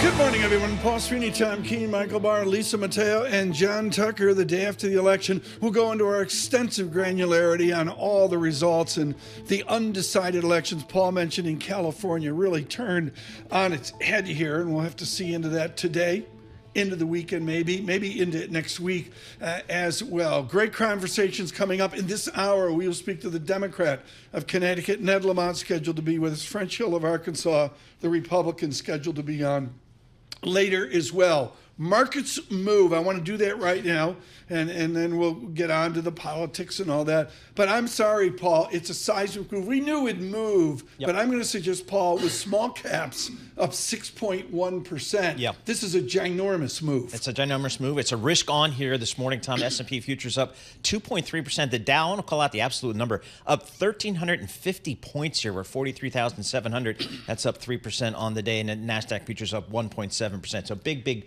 moves here. A risk on as well. The Wall Street headline here today will be simple. Ed Yardeni doesn't mince words. The Fed should pause in 2 days and not raise 25 basis points just because of the interest rate structure where we are right now. Yeah, exactly. We'll have to see on we that. got the 2-year Treasury up 8 basis points, 4.25% on your 2-year Treasury, Tom. The Bloomberg Surveillance this morning, our special election coverage is brought to you by Cone Resnick. Advisory Assurance Tax. Is your business future ready? Talk to Cone Resnick's digital advisory team about strategies and platforms to drive competitive advantage. We're looking at perspective here as our team has done, even Michael Barr, an all-nighter today. Michael Barr, does this election change how the Detroit Lions face the Houston Texans this weekend? Nico Collins is coming back. We're still going Michigan. for it on 4th and 2. Yes. I mean, the Lions, this is like actually a big game. Lions-Texans this weekend is like a real football. Lions are good. Oh, we're 7-1. We haven't been 7-1 since 1956. You haven't been 7-1 since Truman beat Dewey. Beginning our election coverage, leading our election coverage with its granularity on surveillance, Mr. Michael Barr. Thank you very much, Tom, Paul, Lisa. He is President-elect Donald Trump. He has 277 electoral votes, and he will be the 47th president of the United States. At his campaign headquarters in West Palm Beach, Florida, Trump told his supporters, "This is a magnificent victory for the American people." I will not rest until we have delivered the strong, safe, and prosperous America that our children deserve and that you deserve. And Trump saluted one of his backers. Robert F. Kennedy Jr., he came in. And he's going to help make America healthy again. Kennedy, a vaccine skeptic, might run government health agencies. Former RNC chair and Trump White House chief of staff, Reince Priebus, recounts a conversation he had with Trump following his loss in 2020 on his possibilities in 2024. I was talking to him and I told him, look, I know it would have been better just to win, but if you could write the chapter in your book, there would be nothing more Trumpy than for you to lose, run again and win. You couldn't possibly think of a better ending to this story. Vice President Harris is expected to address the nation sometime today. Down ballot, Republicans secured control of the Senate, giving the GOP at least 52 Senate seats and control of the upper chamber of Congress for the first time in 4 years. In Ohio, the seat held by Democrat and Senate Banking Chairman Sherrod Brown flipped to Republican Bernie Moreno, who secured more than 50% of the vote. Sherrod Brown conceded defeat after finishing with 46% of the tally. This is a disappointment, but is not a failure. Now let's take a look at the results for the U.S. House. Democrats need a net gain of 4 seats to take control and fend off a Republican sweep. There are still uncalled races, but right now the GOP holds a lead, 197 seats to 177. Democrats picked up a seat in Alabama's newly drawn 2nd District. Shamari Figures defeated GOP challenger Caroline Dobson 54 to 45%. In Louisiana, Democrat Troy Carter defeated multiple Republican challengers, getting 60% of the vote. Democrats also won Illinois' 17th District this morning. Eric Sorensen defeated Republican Joe McGraw 53 to 46%. Several states had abortion rights items on the ballot. In Florida, an abortion ban after 6 weeks remains in effect. A right to an abortion failed. In Montana, voters approved abortion rights in the state constitution. Arizona, Colorado, Maryland, and Nevada voters also adopted such measures, and New Yorkers, they passed an amendment to ban discrimination on the basis of pregnancy outcomes. Abortion rights advocates lost also in Nebraska and South Dakota. Several states considered whether to legalize marijuana. Florida said no. South Dakota and North Dakota said yes to legal pot. Voters in Nebraska approved medicinal marijuana. I'm Michael Barr, Bloomberg Radio, and now a look at some of the big New York races. Here's Lisa Mateo. And we'll start with New York U.S. Senate. Democrat Kirsten Gillibrand, she defeated Mike Sapercohn 58% to 42%. Now we move on to the House, where we have District 4, still a close call right now. You have Democrat Laura Gillen taking on Anthony D'Esposito. He is the Republican there. We have 50.9% for Laura Gillen right now. Anthony D'Esposito at 49.1%, and 98% of the votes counted. Over to District 17, you have Republican incumbent Michael Lawler defeated Mondaire Jones 57% to 41%. District 8, we have Democrat incumbent Hakeem Jeffries really defeated Republican John Delaney 75% to 25%. In District 12, you have Democrat incumbent Jerry Nadler top Republican Mike Zamblaskis 80% to 20%. Over in District 14, you have Democrat incumbent Alexandria Ocasio-Cortez. She triumphed over Tina Forte, 69% to 31%. Over to George Santos' former district. District 3, Democrat incumbent Tom Suozzi topped Republican Michael LaPetrie, 51% to 49%. And we'll take you over to swing District 18. Democrat incumbent Pat Ryan defeated Republican Allison Esposito, 57% to 44%. In District 11, you have Republican incumbent Nicole Malliotakis beating Andrea Moore 65% to 35%. In District 5, Democrat incumbent Gregory Meeks, he beat Republican Paul King by a whopping 73% to 27%. And District 15, Democrat incumbent Richie Torres maintained control, defeating Republican Gonzalo Duran 77% to 21%. And finally, over in District 21, you have Republican incumbent Elise Stefanik kept her position, defeating Paula Collins 62% to 38%. Now for the rest of the tri-state coverage, we'll head over to John Tucker. And Democrat Andy Kim becomes the first Korean American to be elected to the U.S. Senate by defeating Republican Curtis Bashaw in New Jersey. Kim had 53% of the vote, while Bashaw got 44%. Kim, who is 42 years old, was first elected to the House in 2018, and he's going to take the seat previously held by Robert Menendez, who, you'll recall, resigned after being convicted on federal corruption charges. Some other closely watched races in New Jersey. Democratic incumbent Josh Gottheimer is the winner over Mary Jo Gishard in the state's 5th House District. He finished with 54% of the vote. New Jersey's 7th Congressional District, Thomas Keene Jr., the Republican incumbent, beat back a challenge from Susan Altman. Keene finished with 52% of the vote. District 11 in New Jersey, the incumbent Democratic Congresswoman Mikey Sherrill, the winner, after getting 56% of the vote. And let's move on real quick to the Nutmeg State, Connecticut. Democratic Senator Chris Murphy winning a 3rd term representing Connecticut in the U.S. Senate. Murphy defeating Republican small business owner Matt Corey with 56% of the vote. And that is your rundown. Tom and Paul. John Tucker, thanks so much. Paul Sweeney and Tommy, thanks for the comments. Again, subscribe at Bloomberg Podcast out on YouTube. We are just floored by the growth of this project that we're doing, digital surveillance. Really enjoying it. And across the nation in your commute, we've got a new awareness of Sirius XM. Thank you for listening on Sirius XM 123 on Android Auto, Apple CarPlay, and of course, we say good morning along a sleepless corridor from Washington, 99.1 FM, up to Boston, 92.9 FM, and here in New York with that great report from Lisa Mateo and John Tucker. Good morning Bloomberg 1130 AM. This is arguably the most important conversation of the day. Libby Cantrell is with the Pacific Investment Management Company, PIMCO, and she is expert on Washington process, and she joins us right now. The president-elect is going to want to run this from the White House with some form of autocratic certitude. Who knows what it's going to be? Where are the checks and balances if we presume a Republican Senate, 55 senators back to 2005 maybe, a House, maybe Democrat, maybe Republican? Where does Libby Cantrell see the checks and the balances of our legislation? Yes. Well, good morning.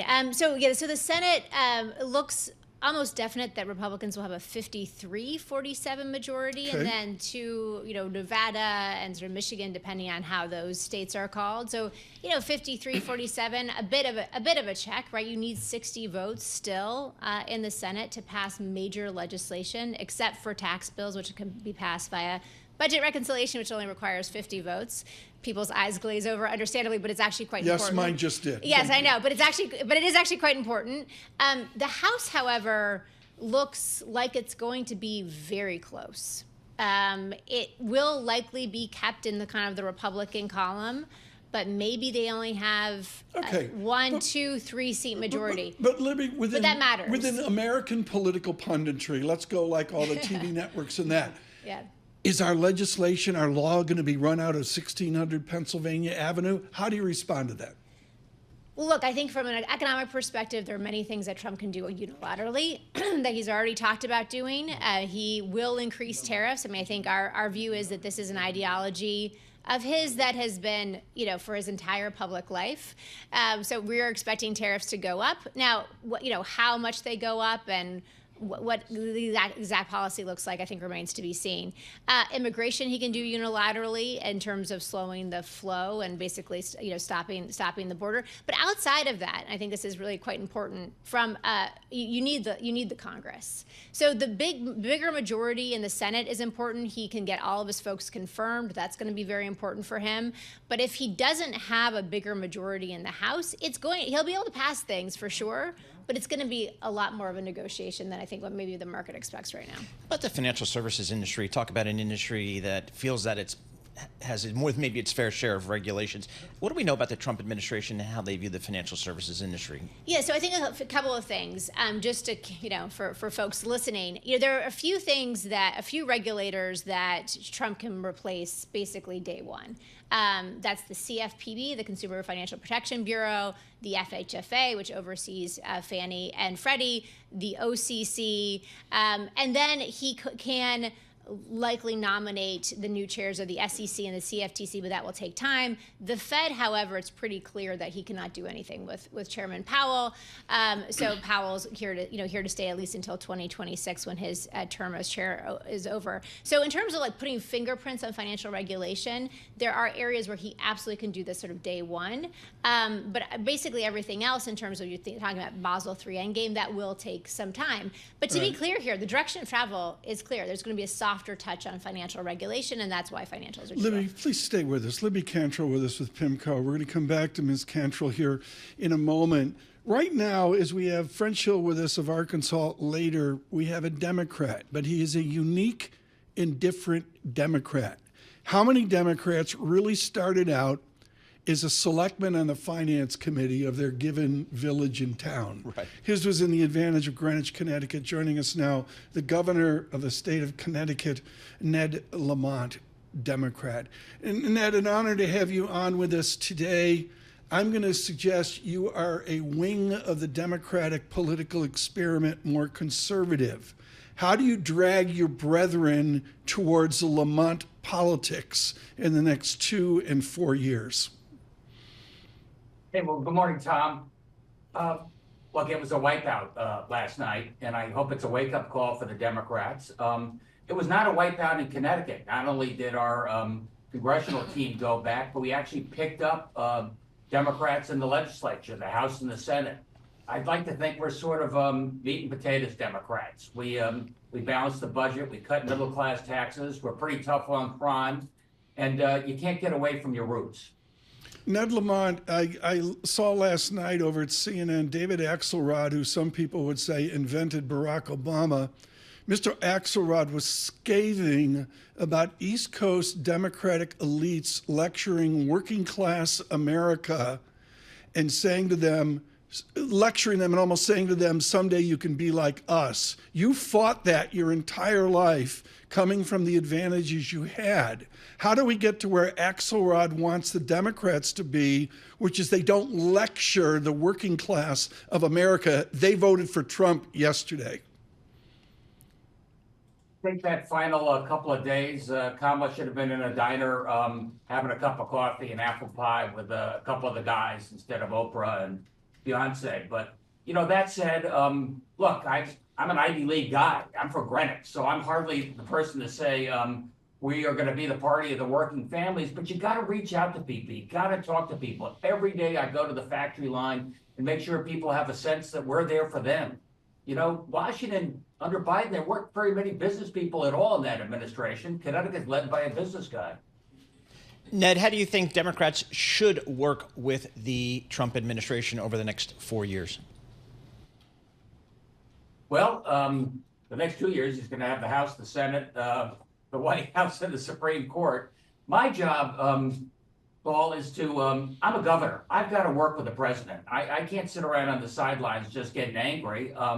We work with the White House every day. Everything from the infrastructure bill, see if that gets continued. Healthcare is going to be probably at risk right now. You look at what happens to Obamacare and the exchanges. These are all places I've got to work very closely with the White House. Governor, what are you telling your fellow Democrats this morning as they wake up and they think about the future? Put away the cyanide. It's a wake-up call. The president won. He won big.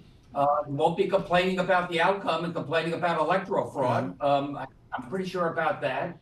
And we got to stand up for our values every day, remind people why we were voted back in, in bigger numbers, and make sure we also realize that we have to work with the White House. That's what the deal is.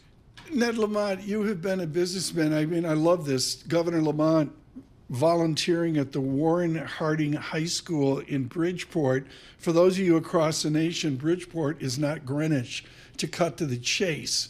Ned Lamont, how do you get the Democrats to understand that it's not just about billionaire taxes, it's not about unrealized capital gains, it's about endorsing entrepreneurship, as Mr. Trump in his own unique way has endorsed?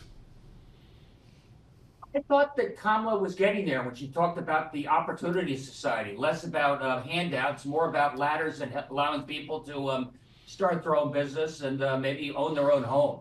That's what we tried to do in Connecticut. We've had more new business startups than ever before. We used to offer big incentives to see if we can attract big companies here. Now we're allowing a lot of small companies to get some of the capital they need to start up, and it's working. So, Ned, the future of the Democratic Party here, how quickly do you think that this party will pivot, and how much does it need to pivot, do you think? Look, I think it was a wake-up call. Like I said, I hope there is some introspection going on. And, we ignored the border for too long. If they say, what's the difference between you and Joe Biden? I would have shut down that border to illegal immigration on day one. I mean, that was an answer that I think was needed. Governor, one final question this morning. I know it's an incredibly busy day for you. There's going to be a national governors meeting here coming up after this seismic shift to the right that we see in America. Give us the tone, the bipartisan tone of the governors of America as they address this new Washington. One, when the White House calls, you're there. We have the holiday dinner and we get together. I think it'll be Joe Biden's finale, if I'm not mistaken. I got to check the dates. Sure. And governors, we feud maybe publicly. Privately, you're in the kitchen and you roll up your sleeves and say, right. How you handling that Medicaid reimbursement issue? Let me tell you what we're doing. So I'd like to think there's a little more of that collaboration going on at the governor level. I don't see it in Washington. Governor, what are you going to do about Amtrak between New York and Boston? How can we, what can you do to help us with Amtrak between New York and Boston? I'm afraid we're the choke point on that, Tom, because it was built a long time ago. It winds around. But that said, with the infrastructure bill, a little credit there to Joe Biden. That's going to make an enormous difference.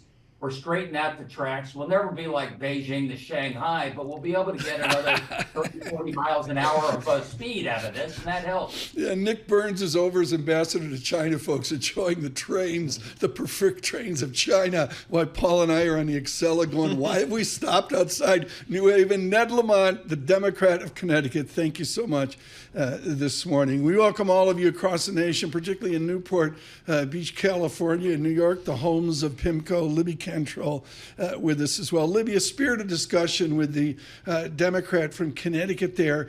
I guess it's bipartisan. I mean, you know this, Libby, viscerally. There's got to be a collegiality. Howard Baker talking to Sam Ervin. Is it gone? Is it gone? I think that people come to Washington in order to get things done. And given that President Trump is coming to the presidency with a very strong mandate and a pretty nice majority, at least in the Senate, I mean, the folks on the Democratic side, if they want to see anything get done, they're going to have to work with President Trump. Now, they may have to hold their nose, just based on kind of the Twitter reaction. But I think that again, people come to Washington in order to govern, and to govern, is to compromise. That's a great insight that Truman and Dewey didn't have to worry about Twitter as well. And my all-nighter, Gura again forcing me to have an all-nighter. I neglected to say for Governor Ned Lamont that his wife Annie Lamont is on the board of Bloomberg LP. That was my major folks this morning. Paul. Hey, Libby, if I'm an M&A banker, if I'm an M&A attorney, I think I'm pretty happy here, because the concern here over the last number of years has been, boy, it's tough to get deals through the regulatory, particularly the Federal Trade Commission. There's been some calls for some change in leadership there. How do you think we may see that reflected in the Federal Trade Commission, maybe the Department of Justice? Yeah, so I think that an important thing to keep in mind is actually that Lina Khan's term was actually expired the third week of September. So effectively, she is a lame duck. If Harris had been elected, she would have had to either renominate her or nominate somebody else. Now, of course, Trump will not. He will choose somebody else. So that is another regulatory change that he is going to be able to bring about, pretty much in short order. Now, he's going to, of course, have to get that person confirmed by the U.S. Senate and what have you. But to your point, I mean, this is absolutely kind of risk positive in terms of folks thinking I need some drama the day after an election. Is Libby Cantrell willing to say Mag 7 regulation by Washington goes away? No, and I think this is actually quite important. So executive orders will go away. But actually deregulation takes a lot of time. Usually it takes years. What I think that the market is understandably and rightfully responding to is the absence of new regulation and just more clarity in terms of the regulatory landscape. I mean, the thing about President Biden, even though he ran more as a centrist Democrat back in 2020, he really nominated and was able to get confirmed some pretty ideological folks on the regulatory side, and that is going to be a big shift. But again, we shouldn't expect necessarily deregulation. We will see some executive orders unwound that will help traditional energy in particular. The LNG export pause, for instance, is likely to go away kind of day one. But outside of that, deregulation takes much longer. Arguably, the biggest issue for corporate Wall Street is taxation. What's your call on taxation under Trump? Yeah, so this is actually where, again, sort of mind-numbing as it may be, where the chamber majorities actually do matter.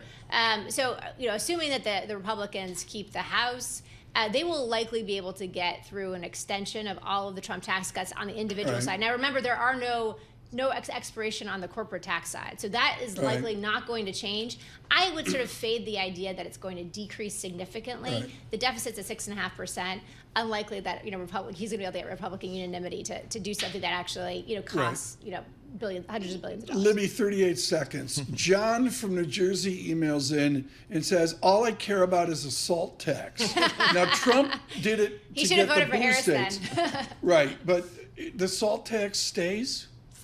The salt cap, which is 10,000. Yeah. So if that expires, and if Congress doesn't do anything, that's fully reinstated. That is very unlikely. It costs about $1 trillion over 10 years.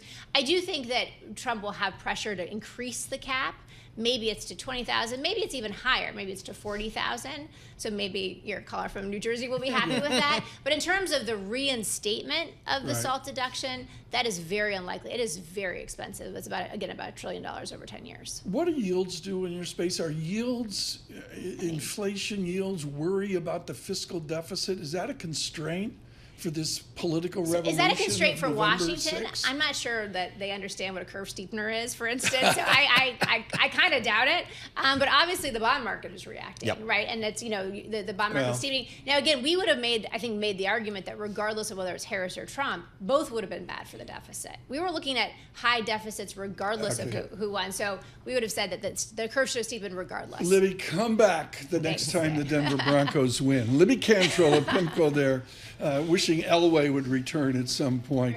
S&P futures up 131. Standard & Poor's futures up 2.3%. Dow futures up 1,300 points. Cantrell drives small cap higher 6%. From New York, Bloomberg Surveillance.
This is Bloomberg Surveillance with Tom Keene and Paul Sweeney on Bloomberg Radio. Good morning, everyone. Tom Keene and Paul Sweeney with us. Michael Barr, Lisa Mateo, and John Tucker.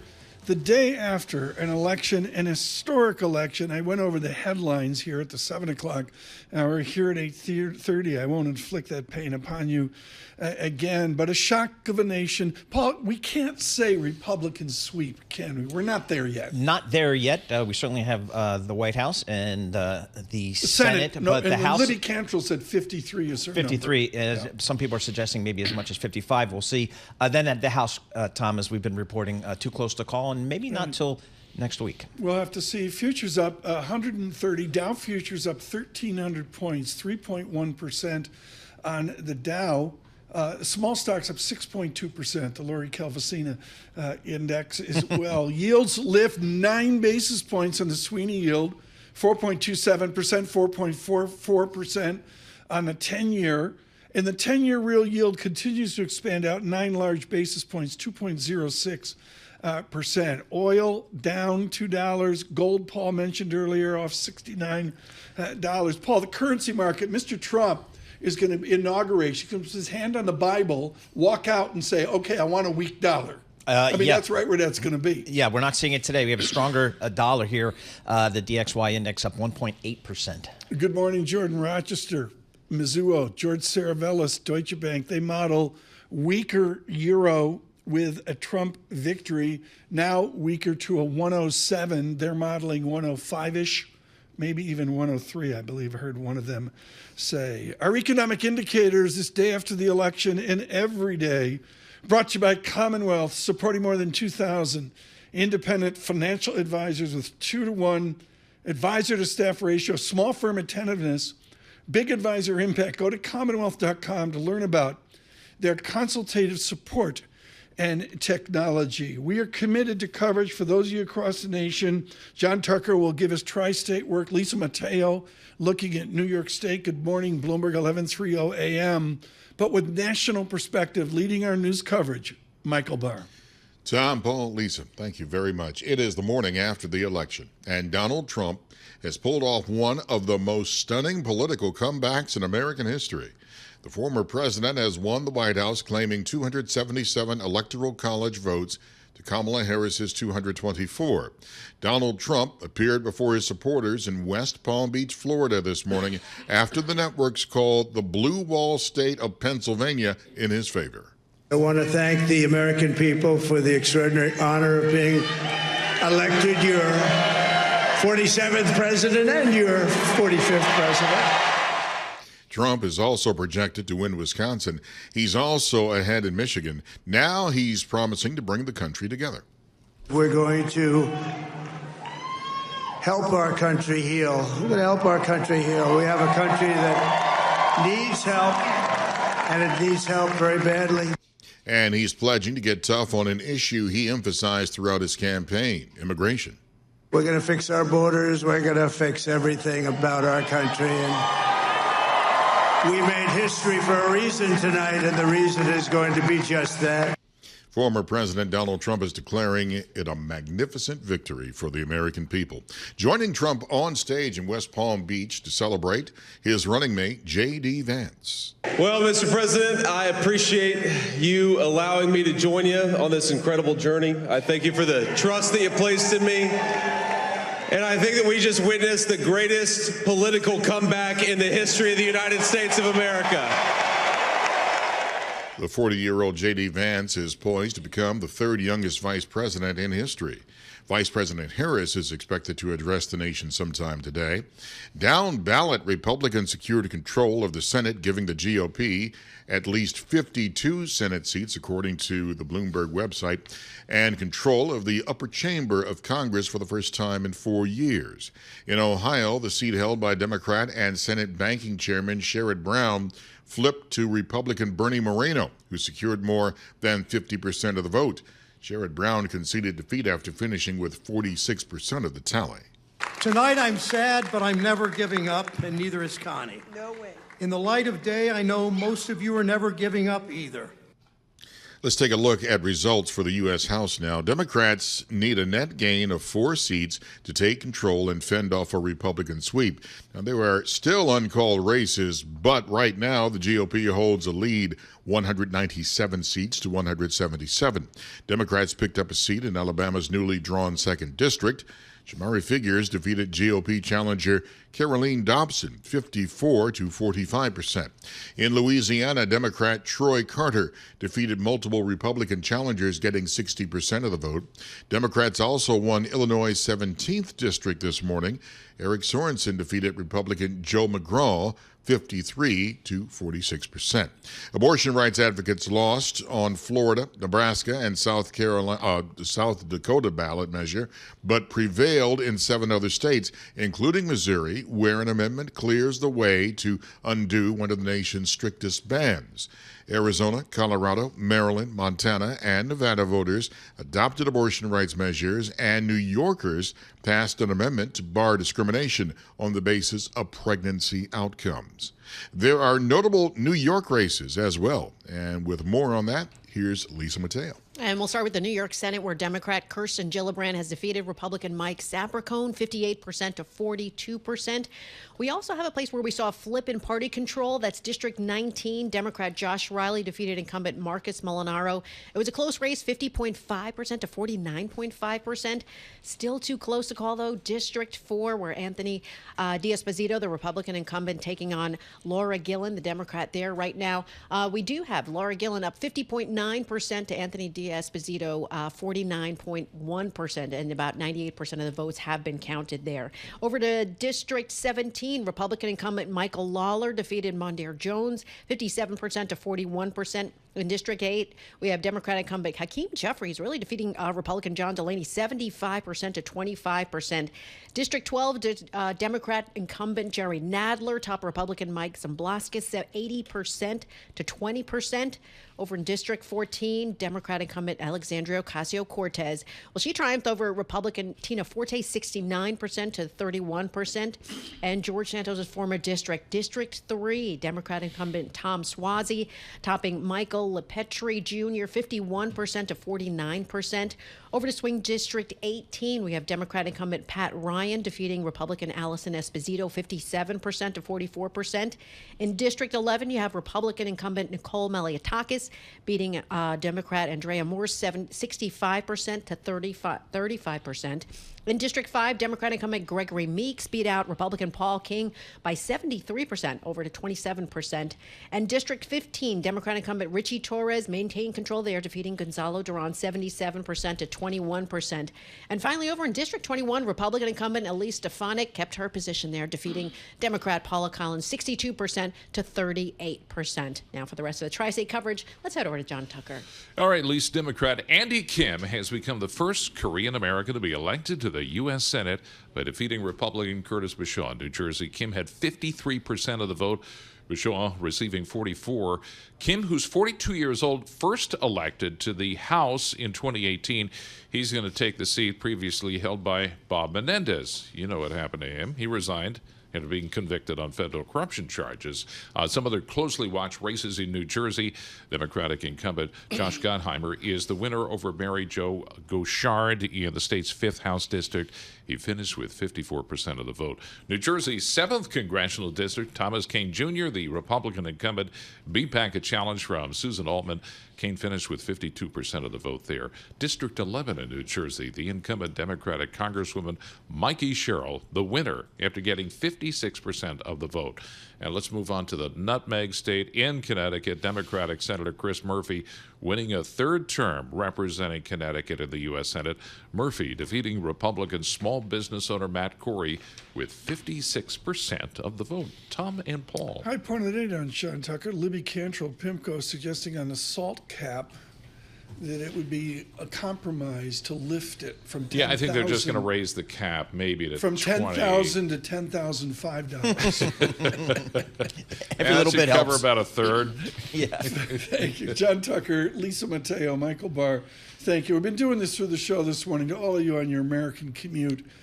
Intense interest here in the tri-state area. And Paul, again, for the House, the experts say, you know what? California, you know what? New York are important. Yeah, absolutely. To determine the majority in the House. Sure. So they'll be counting votes over the next several days in a lot of key states, most notably California and New York, as you mentioned. I don't have the race in front of me. Steve Garvey, Los Angeles Dodgers, saw that. down in flames. Saw that, yeah.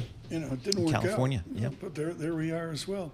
We continue our coverage here with Standard & Poor's futures up 130.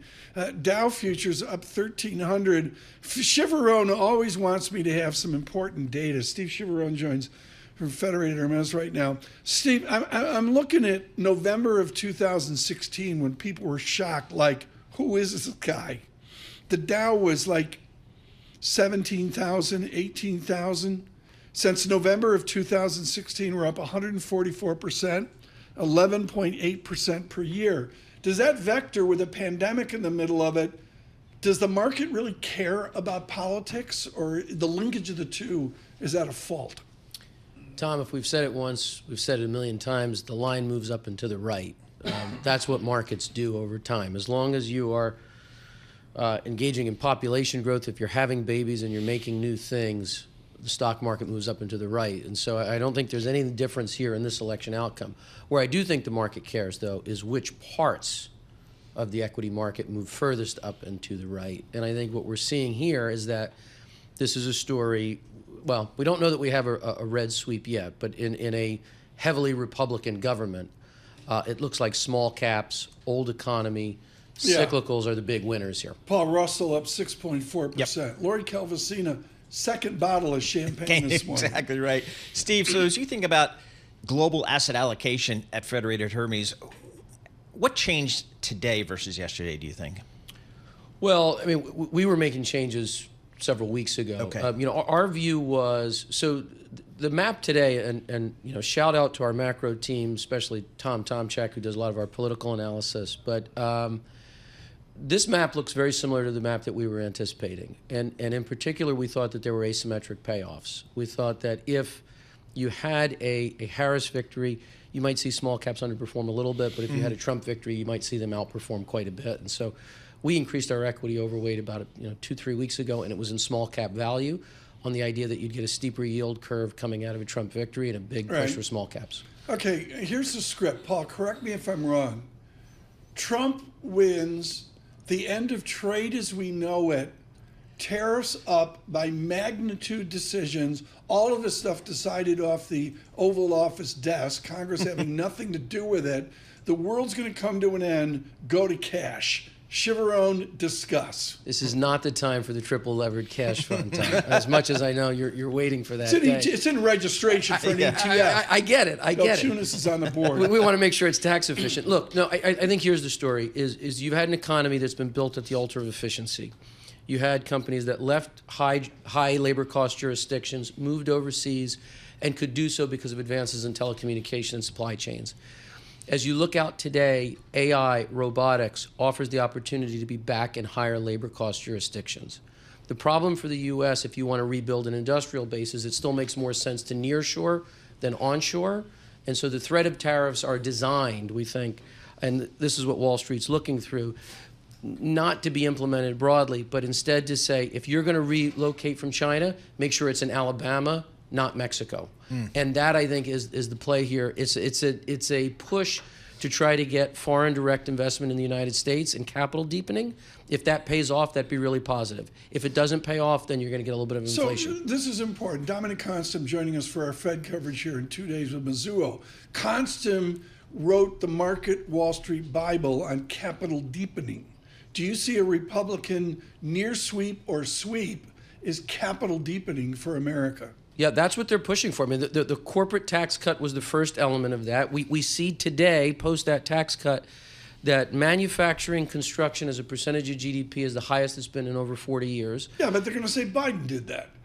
I don't care who did it. It's happening. And then the question is can tariffs further that? I mean, or at least the threat of tariffs further that? That's the gamble with Trump, and we're going to see how it pays off over the next 4 years. How do you guys think about taxation, both at the corporate and individual level, under this administration? Well, this is where the House really matters, and I think we have to see how this plays out. Clearly, large parts of the Trump tax cuts on the personal side are going to be extended with this outcome. If it's a Republican sweep, then probably all of that. And that's important when you think about tariffs, because if tariffs are a tax, what are you doing with income tax policy? If you're offsetting, then that could still be a net tax cut. If you can't push through further tax reductions on the income side and you just impose tariffs, now you're in a net tax increase scenario. Industries. Let's look at like energy, for example. It seems like that's an industry that kind of, is certainly impacted by changes in regulatory outlook here. Is it positive?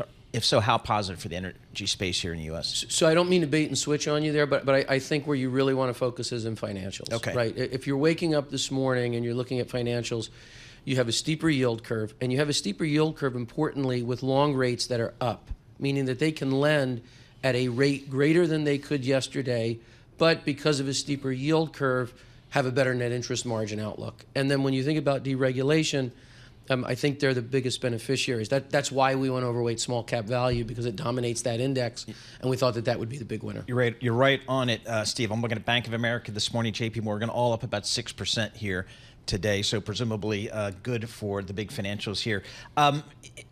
Any other sectors that you're looking at here that, whether it's, how about technology? Mixed messages on the campaign trail about how the Trump administration will view Silicon Valley. Well, I think you always start with the fundamentals, and the fundamentals are you no longer have an inverted yield curve. You are now in a rate cut cycle, and you've had earnings growth leadership that shifted. It was dominated by Mag 7, much less so now. And then again, if you think about the Trump set of policies, they are likely less advantageous to large cap tech than they are something like small caps. And so I think the broadening out that we've started to see over the last couple of months is likely to accelerate in the year end. Right. And so it's not there's anything wrong with large cap growth. It's just that there's a much better story, I think, on small caps and value cyclicals. Okay. Well, then what are you doing with Mag 7? What's Steve Auth doing with Mag 7?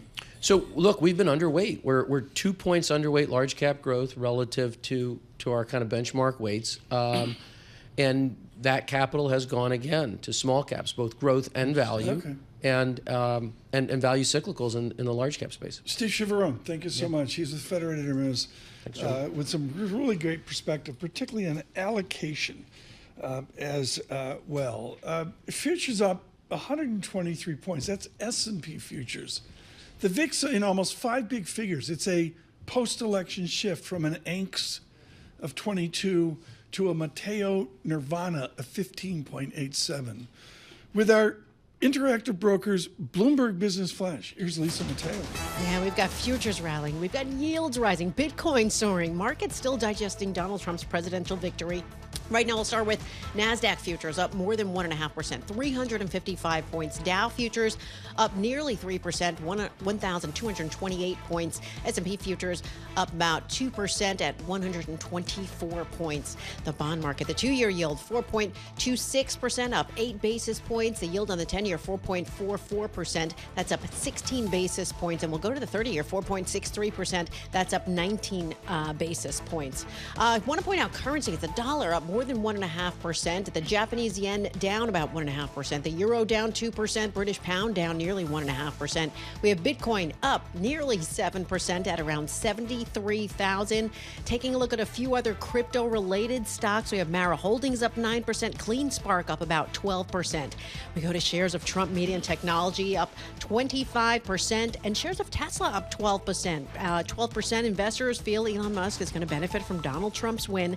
And finally, shares of Tilray, they're down 6% after recreational marijuana use was rejected in Florida. That is your Bloomberg Business Flash. Paul and Tom. Lisa, thanks so much. Bloomberg Surveillance this post-election day. We're brought to you by BNY. BNY's expertise and insights can help clients achieve their ambitions. Visit BNY.com, and we thank BNY for their perspective here this morning. This is a really important conversation. There is no one we speak to with chiseled academic knowledge of our electoral process like Wendy Schiller of Brown University. Her textbooks are absolutely definitive. She's done all the hard work. So Wendy, I see people, Axios is talking about now Trump joins the political history of the giants, whatever anybody thinks about him, excuse me, et cetera, et cetera. 1984, Reagan Mondale, it's a sheet of red across the nation except for lonely Minnesota. Is there a parallel here where Donald Trump begins to receive an aura like Ronald Reagan? Well, it depends on the language he uses as president and how he comports himself, because that was one of Ronald Reagan's strongest skills. I mean, he's up there with Grover Cleveland. I don't know how many people even know who Grover Cleveland is, or that he also lost and then came back and won after being ousted for 4 years. So, I think that we'll have to wait and see how he comports himself. I think one of the major concerns that Kamala Harris tried to sell to voters was that this is a man who's unfit to be president of the United States. So as president, will he be a different Trump than as ex-president or president under indictment or convicted felon or whatever way you want to describe him? But in the end of the day, in 1986, as you know, the Democrats won the Senate back. So I think Republicans should enjoy their victory, and they should look at it and say, okay, what do we want to do with this power? But also keep an eye ahead to 2026 and see how long that hold on power will last. When they have to ask this simple question here that a lot of people are asking, what did the Democrats do wrong? Well, to me, it's just about the basic policy decisions that they made. I mean, we all talk about how bad they are at communications. That's true. But you have to meet the voter where they are. We've been saying that all year. This is a resounding signal from voters that they thought the Democratic Party was too far left on immigration, and that it didn't pay enough attention to the sort of nuts and bolts, groceries, cost of housing, that voters wanted them to pay attention to. And I think these are basic, fundamental, political malpractice. Professor, you're nailing it. David Axelrod was scathing on CNN last night. Let's say he put Barack in the office. Let me paraphrase, Wendy, what David Axelrod said. The East Coast Democrats, who all want their kids to get into Brown at $90,000 a year, when they talk to working class America, it's from a distance. How do the elite Democrats of the East Coast reattach themselves to these disaffected Democrats, and critically their kids who were never Democrats to begin with? Well, I mean, David Axelrod likes to, pontificate from his very safe perch these days. I think Kamala Harris tried. I do. I think the policies of the Biden administration were too embedded, too deep, and too unpopular for her to escape them. But she did try to sort of discuss these issues with people and say, I will make your life better. Democrats actually give you health care. They protect your labor rights. They protect the safety of your workplace. This is what Democrats do. But at the same time, Democrats let in a lot of people through the border, put them up in hotels, fed them, are taking care of them, forgiving student loans, giving lots of things away to people who voted in Pennsylvania and Wisconsin who said, I'm tired of that, give me something. And so I think I don't think it's so elite. It's that you don't sell what you're doing for people, and then you're doing a lot of things for a small percentage of the population that isn't supported by the majority of the population. And that's what this election, I think, really was fundamentally about. Trump can ride the wave, but in the end of the day, it was a dissatisfaction with the direction of where the Democrats took the government. If you're President Trump, you have a majority of the Senate. Still, the House is uncertain. What do you think shapes his to-do list? Do we have any understanding of what the first 100 days will be like in a second Trump administration? Well, I mean, I've been saying that his to-do list is to stay president for as long as he can, and he wants to. I mean, I do believe that he will seek to repeal the 22nd Amendment. I believe that he will want to run again in 2028. So I think that's going to be on his mind because, you're a lame duck the minute you start in your second term. So he doesn't want to be a lame duck. So I think that's actually on his mind. Whatever is beneficial to him will drive his agenda. And so that's what we're going to see. The one thing that people should pay attention to that I think surprised everybody, his coattails. The Reagan analogy is a very good analogy for good and for bad. The coattails were long and strong. Yes. And that surprised me in the Senate. I got 1 minute, Wendy. You mentioned the 22nd Amendment. How does Vice President Vance fit into 1600 Pennsylvania Avenue? Well, if you've read your Shakespeare, it's either going to be Othello, it's going to be Hamlet, Macbeth, you take your pick. He's the prince in waiting. So he has to figure out how to keep Donald Trump from going off the rails such that he can't run Vance in 28 with a successful agenda behind him. So we'll have to watch how that all unfolds as we see them inaugurated and take office. Professor, thank you for your perspective before this stunning election and here the day afterwards. We'll speak to Wendy Schiller here in the coming days and weeks as well. I mean, the age gap, I don't have the statistics in front of me. Has there ever been an age gap of President Trump to the third youngest vice president ever? Yeah, it's interesting. So we'll have to see what kind of role Vance plays in this administration. I cut off Professor Schiller. Was I rude? I think that was my rude moment for the day. Liz Ann Saunders getting Yardeni on us. May I quote Paul exactly? Surprised there isn't more chatter about the Fed decision tomorrow and whether they might not cut given what's going on in the markets. Yeah, exactly. Again, the Fed, we'll hear from the Fed policy at 2 p.m. Tomorrow, Wall Street time, and then the press conference at 2:30. Michael McKee, Bloomberg's Michael McKee, will be in Washington for that press conference, so we'll have the latest there. And the expectation from the market is a 25 basis point cut again, but there's a lot of folks saying that maybe the data suggests they don't have to do anything. So we'll see tomorrow. We continue our coverage as votes are counted across the nation. We need to be schooled now from one William Joel.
This is Bloomberg Surveillance with Tom Keene and Paul Sweeney. Why are we upset if we're creating jobs? Inflation's still a thing out there for the everyday consumer. With Lisa Mateo on markets. The economic calendar jam-packed today. And Michael Barr with news. Tensions between the U.S. and China have heated up even more. The best in economics, finance, investment, and international relations. This is Bloomberg Surveillance on Bloomberg Radio. Good morning, everyone. Tom Keene, Paul Sweeney, Michael Barr, Lisa Mateo. We welcome all of you across this nation. I look at the Philadelphia Inquirer. Trump wins presidency.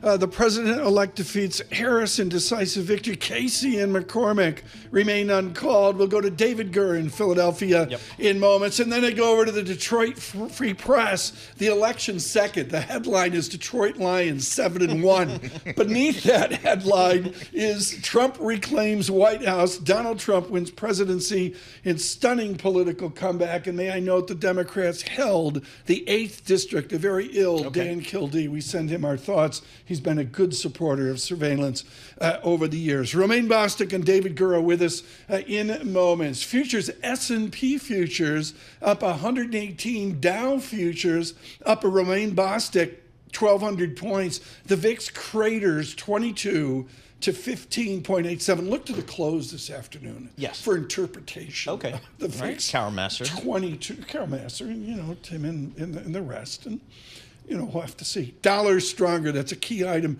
today. Everybody in FX printing up a storm, writing a storm. Neil Dutta just contacted me. Oh, did? Okay. Said, excuse me. He says this is a growth election as well. Bloomberg surveillance this morning. We're brought to you by Commonwealth. Join over 2,000 independent financial advisors. They are taking control of their growth with advisor-centric support and future-ready technologies. Grow on your own terms with a partner dedicated to your success. Go to commonwealth.com to learn how. The politicians, the vote counters, they awake at 9 a.m. Wall Street time with an update. Michael Barr. Thank you very much, Tom, Paul, Lisa. The 45th president has been elected the 47th president of the United States. President-elect Donald Trump pulled off a stunning political comeback. Trump has claimed 277 electoral college votes to Kamala Harris's 224. Trump appeared before his supporters in West Palm Beach, Florida this morning after the networks called Pennsylvania in his favor. America has given us an unprecedented and powerful mandate. Donald Trump told his supporters in West Palm Beach, Florida, that he will usher in a golden age for America.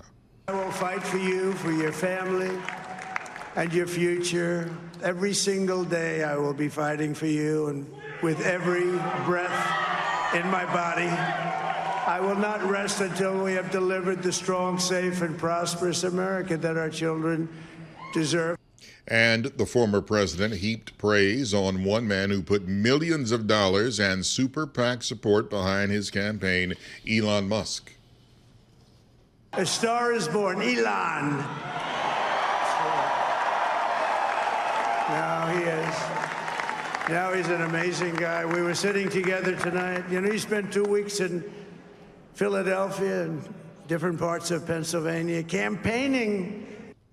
The world's richest man spent at least $130 million to help Trump and Republicans win. Vice President Harris is expected to address the nation later today about her loss. Down ballot, the GOP now has control of the Senate with 52 Republicans. In Ohio, Republican Bernie Moreno flipped the seat held by Democrat and Senate Banking Chairman Sherrod Brown. Brown conceded defeat after finishing with 46% of the tally. We may be tempted to say hope was not enough. We might be tempted to second-guess ourselves and question whether we worked hard enough or long enough. That is not our story tonight.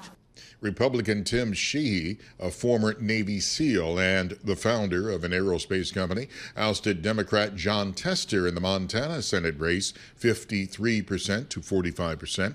Republicans eye the Montana race as one of their best chances to pick up a U.S. Senate seat. As for the House, Democrats are fighting to gain 4 seats to take control, but right now Republicans lead 197 to 177. Celebrating his re-election in Louisiana, House Speaker Mike Johnson spoke in Shreveport late last night. When Republicans regain control, which we pray tonight that that's what's going to happen, we're going to have the most aggressive first 100 days agenda that anybody's seen in a modern era. 10 states had abortion-related propositions on the ballot this year. 7 states voted to expand or guarantee access to abortion and reproductive health care. They include Arizona, Colorado, Maryland, Montana, Nevada, and New York. Missouri voters overturned their state's abortion ban.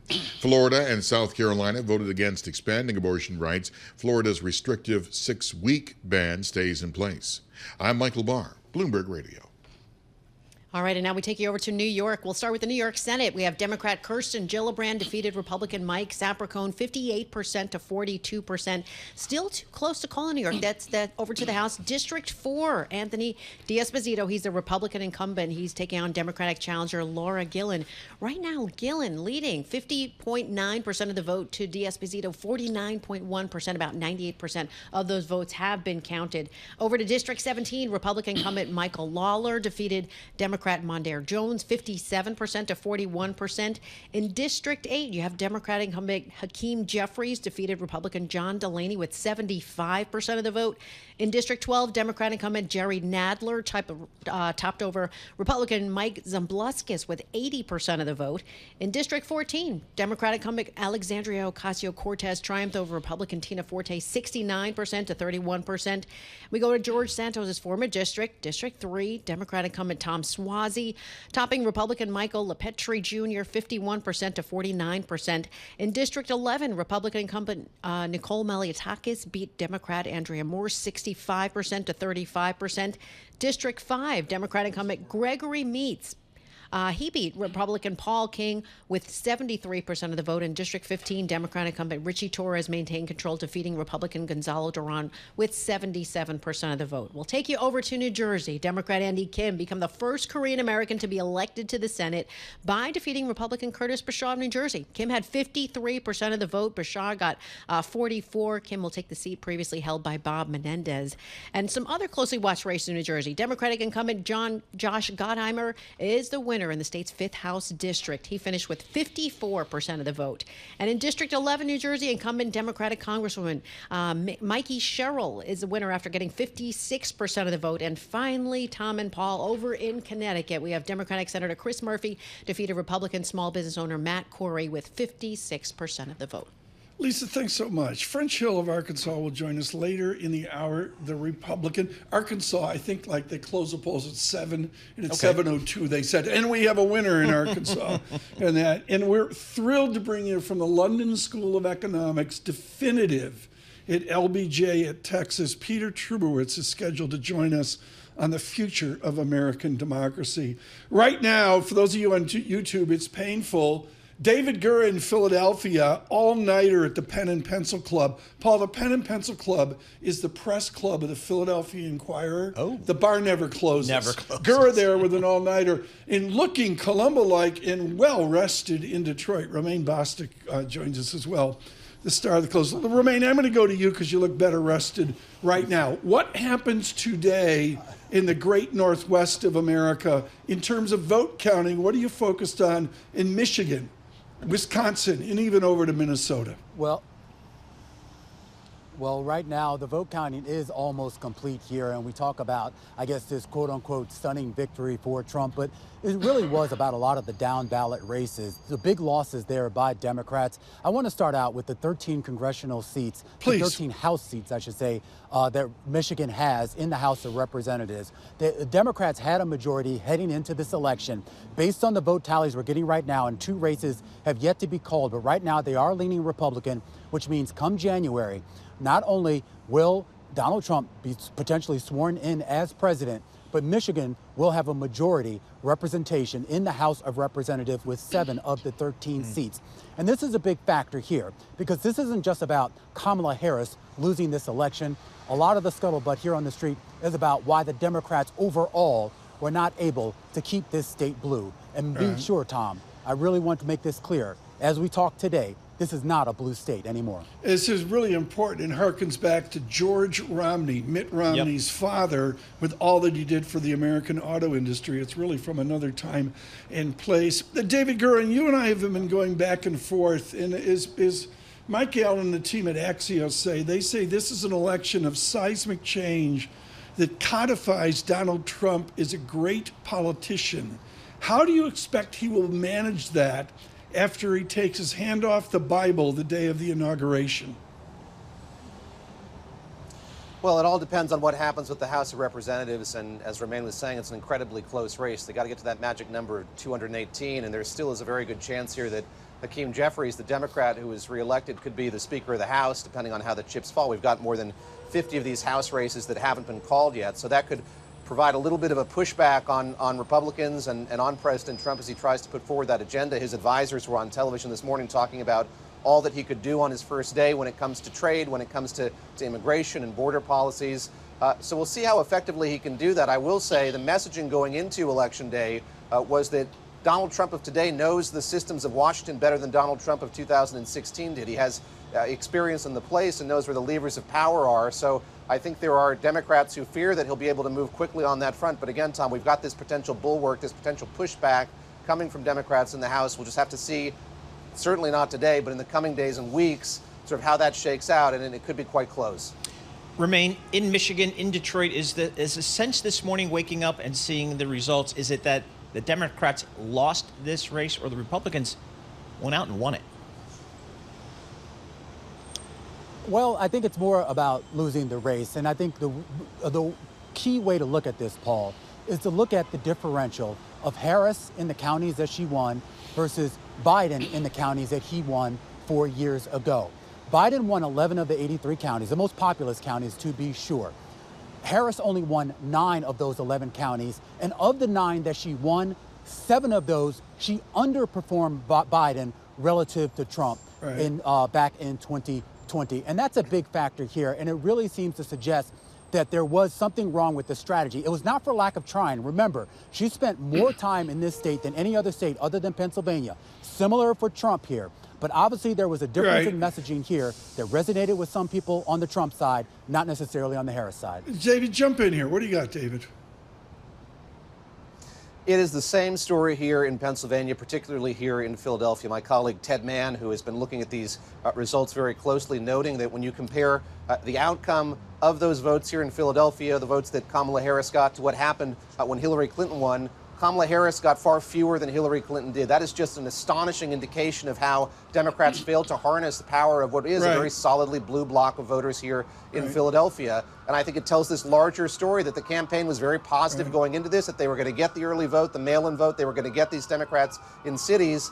That hasn't come to pass, and I think it's going to be just part of this broader postmortem that's going to involve, yes, Pennsylvania, but Michigan as well, Tom. Yeah, the sirens folks of the sleep police in Philadelphia coming for Gura to try to get them 3 hours sleep. Romaine Bostick, foreign policy off the map. Every survey showed nobody cares except Dearborn. Good morning, Ford Motor Company.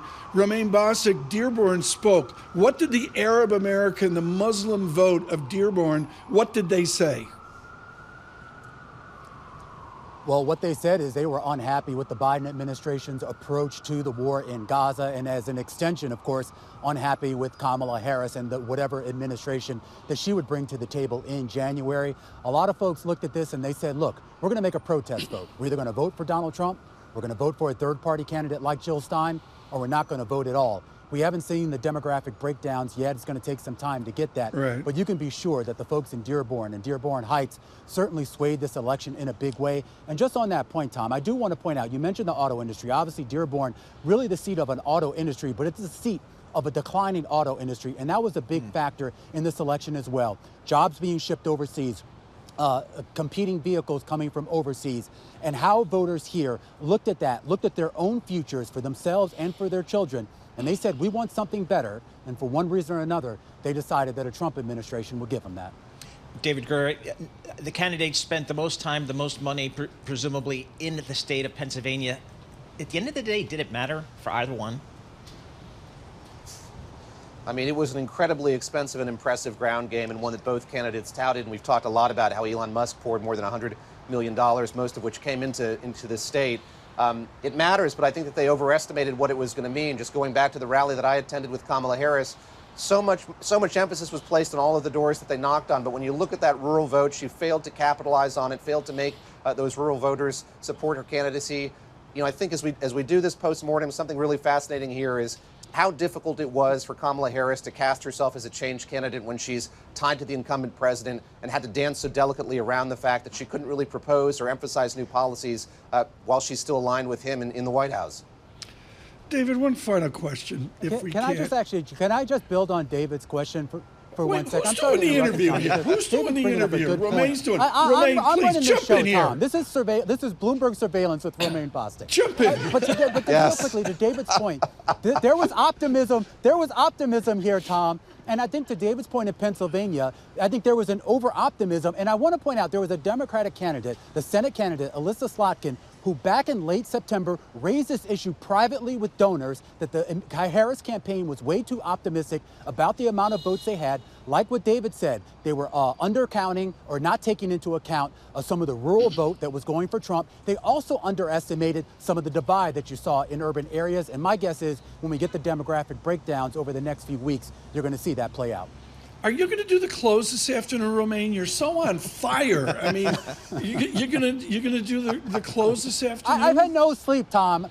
I'm living on 12 Celsius drinks and coffee and donuts. Yeah, you should see the gimlets Gura put down at the Pen and Pencil Club in Philadelphia last night. Romain Bostic and David Gura, travel safely as you come back to New York. We should mention with Romain Bostic in the close, we've got SPX now. We're 12 minutes away from the market opening. Futures up 2%. Small caps, Russell's up 5.9%. We needed a data check better than I just did from the Interactive Broker Studios. A Bloomberg Business Flash. Here's Lisa Mateo. Okay, and this one is sponsored. Give me a minute as I start to get through my sheets right here. There's a lot going on this morning. The wheels are coming off the bus, folks. Here we go.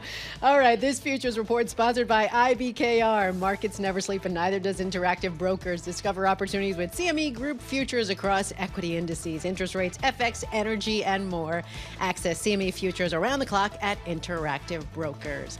All right, we have the markets reacting after Donald Trump becomes 47th president of the United States. We'll start with futures. NASDAQ futures up more than 1.5%, 332 points. Dow futures up nearly 3%, 1,238 points. S&P futures up more than 2%, 122 points. We have the 2-year yield, 4.28%, up 9 basis points. The yield on the 10-year, 4.46%, and that's up 19 basis points. We'll head to the 30-year, 4.65%, up 21 basis points. Have to go to currencies. We have the dollar up more than 1.5%, the Japanese yen down more than 1.5%, the euro down nearly 2%, the British pound down more than 1%.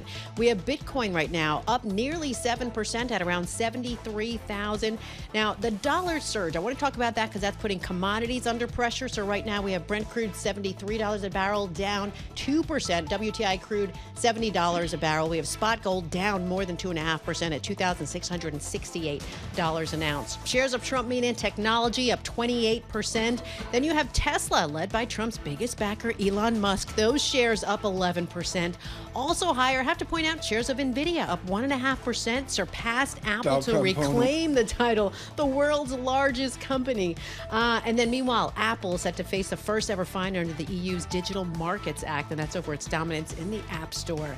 For on-demand news 24 hours a day, subscribe to Bloomberg News Now, wherever you get your podcasts. I'm Lisa Mateo. That is your Bloomberg Business Flash. Tom and Paul. Thanks so much. And we're going to do this now. This is important, folks. We really enjoy when people from Robinhood come in because we're used to stodgy, Yeah. I mean, are you going to get an office view at the new J.P. Morgan building? That kind of stuff. Yeah. So with Robinhood now, Steph Guild joins us. She's their head of investment strategies. Well, I love the note you sent here. I got to go to the bottom of the note. Okay. The Doge moved off the election last night. We had huge amount of volume. We had 11 times the normal overnight volume. We had election contracts, over 400 million election contracts. What's traded. an election contract? We launched them on October 28th, and you could make your decision whether you wanted to Trump or Harris. Right. And by, I think it was something like 9:30 or 10 o'clock last night, it was 85-15 Trump. Really? And it was well before it was decided. So our customers, customers knew. She didn't answer my question. The Doge was traded last night? The Doge was traded last night. Crypto was traded last night. DJT was traded last night. Tesla was traded last night. All of it. So I guess, what's driving this volume thing? Was it just the excitement around the election and the potential for change? And people were putting in the Trump trade last night? Because we're seeing the Trump trade in the futures markets here. Yeah, it was business as usual. We were watching the markets, or at least our customers trading, and they were doing things like, buying NVIDIA and then selling as it was rallying after the dip it took on October 31st. They buying into Palantir, it rallied on earnings. They were, those are the things they normally do. And then in the overnight, you saw all of the election stuff start to happen in the activity. And how did the platform perform in terms of trading 11 times usual volume? Very smoothly. We were all up late at night. So how many, just bring us back to Robinhood. How many customers do you have? What do they what kind of volume do they trade? We have over 20 million customers. Wow. And we do a lot of volume. It depends on the day. That's why I said overnight, 11 times was, one of our records. Not the record, but one of the records. So I'd never even mentioned the stock on air just because it's so politically supercharged. Trump Media and Technology Group Corp, TMTG, the symbol's DJT. I guess it trades with the prospects for the president. Mm-hmm. Is it a moonshot this morning? Is it a meme stock? Is it to the moon because of the outcome? Yeah, it's absolutely correlated with the election. We've seen the financials of the company. Historically speaking, they haven't been that strong, but Lisa, it is very much related. Wait, Lisa, your offspring was on this, right? He's day trading. Lisa's offspring voted for the first time. He's day trading DJT off his laptop, right? Oh yeah, all night. Paul, 34 to 43 right now. I know. It's amazing. Who is a typical customer of the Robinhood platform? I would say, so I shared this before, but our average age is 34, and it's definitely more male than female. Okay. And professionals, working professionals, it's a pretty wide gamut, and we've definitely seen an uptick in those that are interested in coming to our platform with a lot of the activity recently. We made no news today. It's 9:22 Wall Street time. Are you going to pop your SPX call 5,800? Can you round it up to 6,000 on Bloomberg surveillance? I had a 20% probability of going to 6,000. I think my one concern is that, last time Trump came to be president, interest rates were around 2. They're over 4 now. Valuations were 18 times. They're 22 times now. I think the single biggest financial issue we're going to face in the next few months and the next year is going to be the deficit. We're at 1.8 trillion. And tariffs, we made 80 billion in tariffs last year. That's not, I don't know how that fills the gap. So I think that to me makes me a little more cautious, which is why I'm kind of sticking to the 6,000 versus going a little higher right now. So what are the real risks to the market right here, do you see? Because we do have rates coming down. Looks like earnings are pretty solid, and the outlook's pretty solid for earnings. I think earnings actually this past season has been a little bit disappointing in my opinion. Okay. They started out with 7% expected earnings growth. We're coming in, around 4%. And margins have been the thing that have been in focus for several quarters in a row, and it didn't improve this time. And I think the longer you have not great margins, the longer companies have to really think about their costs. And I think inflation is certainly an issue, especially with the expectation of some of the policies that Trump has spoken to. I hope you can come back again, because I'm looking at the Doge, and the Doge is up 85% since, a Trumpian moonshot here. Where were you on this, Paul? You're supposed to whisper to me. I know, I missed that one. October of this year. Tom, buy the Doge. Day. It's going up 85%. I didn't even. Bloomberg has a quote on the Doge. Sure. XDG. I didn't know that. Yeah, exactly. I'm learning every day. I know. Stephanie Gill, thank you so much for joining us on Robinhood. Really, really informative with huge trading volume there into You're open like 24/7? Yes. Really? Like equities? Like Yes. everything? Yeah.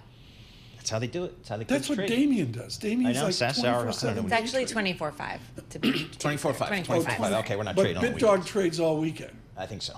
Something Yes. like that. I'm learning. It does. I'm back with Anaconda Copper, Steph. Yeah. Cut me some slack here. What do you see, Paul? All right, I see. This market futures sharply higher time as we've seen all morning. Get the S&P up just a little more than 2%. We've got the Dow. I like to call out the round number, up about 1,200 points, 43,500. That's 2.8%, and Nasdaq up 1.6%. And as you've been calling out the small cap, RTY up over 6%. 10-year real yield, 2.10%, up 14 basis points. Neil Dutta said, look, this is a repricing for growth. There's all these theories in this. And the great optimist, Neil Dutta, said they're just repricing a Trumpian growth. We're going to continue. We've got an important half hour with you coming up. French Hill of Arkansas, Peter Trubowitz of the London School of Economics. Stay with us. Bloomberg Surveillance.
Markets, headlines, and breaking news 24 hours a day on Bloomberg Radio, Bloomberg Television, and the Bloomberg Business app. This is a Bloomberg Business Flash. And this opening bell report brought to you by JP Morgan Asset Management. Stay informed on today's fastest growing investment vehicle with a new guide to ETFs. Visit jpmorgan.com/ETFs insights to learn more. All right, we've been seeing widespread rallies on Wall Street this morning following Donald Trump's presidential victory, with futures soaring, the dollar posting its biggest gain against major currencies since 2020, and bond yields soaring. Not to mention we have the Fed's interest rate decision tomorrow. So we're off and running. Let's get right to it. We'll start with the S&P 500 up nearly 2%. 112 points at 5,895. We have the Dow up more than 3%, 1,299. We have the at 43,522. The Nasdaq up more than 1.5%, 332 points at 18,733. We head over to the 2-year yield, 4.28%. That's up 10 basis points. The yield on the 10-year, 4.647%. That's up 19 basis points. And we'll head to the 30-year, 4.65%. That's up 21 basis points. We move over to currencies. We have the dollar up more than 1.5%. We have the Japanese yen down more than 1.5%. The euro down 2%. The British pound down 1.5%. Bitcoin up more than 7.5% at around 74,000 at the open. Let's check in with Trump Media and Technology, up 26%. And we have Tesla shares up about 12%. That is your Bloomberg opening bell report. Tom and Paul. Lisa Mateo, thanks so much. Greatly appreciate it. We've got some opening quotes out there now, as Lisa's given you. The key quote for Global Wall Street is a VIX from 22 to 15.84. I do want to mention the 10-year real yield, the inflation-adjusted yield, explodes out 13 beeps to 2.09%. Edward Yardeni blistering the Fed should pause and not raise rates here in a day. And also Liz Ann Sonder following up with, hey, I know the election's a big deal, but Liz Ann Sonder at Schwab saying pay attention to the Fed meeting. Pay attention to the Fed Lots of meeting. support. So we'll have that, the statement time will come out 2 p.m. Wall Street time, and then the press conference at 2:30. We need to get an election update. French Hill on deck from Arkansas, and I'm thrilled that Peter Trubowitz will join us in moments. But excellent. first, Michael Barr. Thank you very much, Tom, Paul, Lisa. He is now President-elect Donald Trump. He won 277 electoral college votes to become the 47th president of the United States. At his campaign headquarters in West Palm Beach, Florida, Trump told his supporters this is a magnificent victory for the American people. I will not rest until we have delivered the strong, safe, and prosperous America that our children deserve and that you deserve. And Trump saluted one of his backers. Robert F. Kennedy Jr., he came in. And he's going to help make America healthy again. Kennedy, a vaccine skeptic, might run government health agencies. The man who's set to be the next vice president of the United States, J.D. Vance, joined the celebration in West Palm Beach. And under President Trump's leadership, we're never going to stop fighting for you, for your dreams, for the future of your children. And after the greatest political comeback in American history, we're going to lead the greatest economic comeback in American history under Donald Trump's leadership. The 40-year-old Vance would be the third youngest vice president in history. Vice President Harris is expected to address the nation sometime today. Down ballot, Republicans secured control of the Senate, giving the GOP at least 52 Senate seats and control of the upper chamber of Congress for the first time in 4 years. In Ohio, the seat held by Democrat and Senate Banking Chairman Sherrod Brown flipped to Republican Bernie Moreno, who secured more than 50% of the vote. Sherrod Brown conceded defeat after finishing with 46% of the tally. This is a disappointment, but is not a failure. Now let's take a look at the results for the U.S. House. Democrats need a net gain of 4 seats to take control and fend off a Republican sweep. There are still uncalled races, but right now the GOP holds a lead, 197 seats to 177 seats. Democrats picked up a seat in Alabama's newly drawn 2nd District. Shamari Figures defeated GOP challenger Caroline Dobson 54 to 45%. In Louisiana, Democrat Troy Carter defeated multiple Republican challengers, getting 60% of the vote. Democrats also won Illinois' 17th district this morning. Eric Sorensen defeated Republican Joe McGraw 53 to 46%. Several states had pro-abortion rights items on the ballot. In Florida, an abortion ban after 6 weeks remains in effect. A right to an abortion failed after a majority of voters could not pull off a supermajority win of 60%. In Montana, voters approved abortion rights in the state constitution. Arizona, Colorado, Maryland, and Nevada voters also adopted such measures, and New Yorkers passed an amendment to bar discrimination on the basis of pregnancy outcomes. Abortion rights advocates lost on Florida, Nebraska, and South Dakota. Several states considered whether to legalize marijuana. Florida said no. South Dakota and North Dakota said yes to legal pot. Voters in Nebraska approved medicinal marijuana.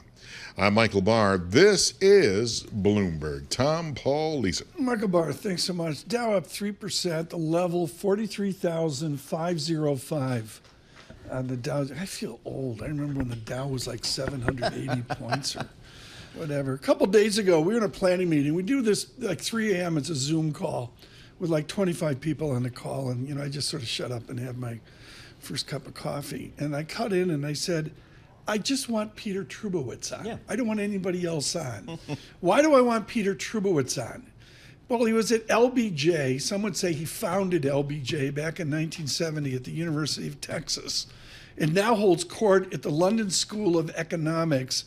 And yeah, he takes a geopolitics sense, but I thought on domestic politics, if you got LBJ and LSE going, this is someone to talk to as well. Off your latest book, looking at fractured liberalism, Professor Trubowitz, how fractured this morning is LBJ's Democratic Party? Tom, it's great to be with you and Paul and Lisa. It's been a while. Takes a seismic shock, huh? I would say the Democratic Party is shell-shocked right now. And it's going to take some doing for the party to kind of rally. There's many things about this that are stunning with Trump's victory. I think probably, the fact that it was so broad-based that you can identify when you look at Right. the exit polls, certain groups and so forth. But he basically overperformed his numbers, his performance in 2020, essentially across the board. And for me, the most stunning thing is that he cracked the 47%, where Right, the popular vote. Yeah. Absolutely. I mean, that is, and that's what gives him the basis for saying he's got a mandate. Yeah, but Professor, if we read our Robert Caro, we got an LBJ from another time and place who was the definition of pragmatic before Vietnam ran him over. We need a pragmatic Democratic Party. I would suggest even Republicans need a pragmatic Democratic Party to engage the debate. Pew Research of New Jersey says the far left makes up, say, 12% of the American public. How do the Democrats, in your study of history, how do they move to the middle, out to the midterm, and then on to 2028?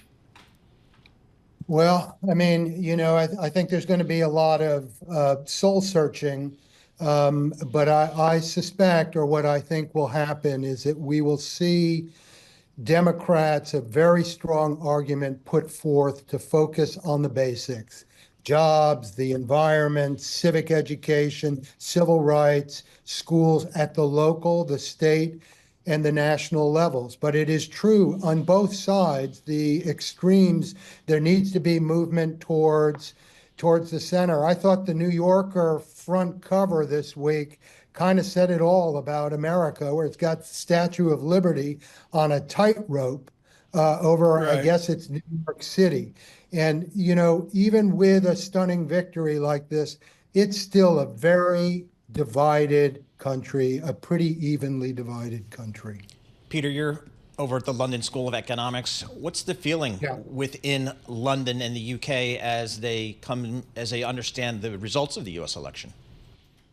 Well, I think people think about this. I think you need to distinguish between the political and the policy implications here, and not only with respect to the UK, but let's say more broadly, Europe. I think politically, Trump's victory is going to embolden anti-globalist, populist sentiment in the UK, but elsewhere, just as it did in 2016. I think there's no two ways about that. At the level of policy, what people are talking about are the implications of the victory in Moscow, in Jerusalem, in Beijing, and here I think things, as well as in Europe. And here I think things cut in different ways.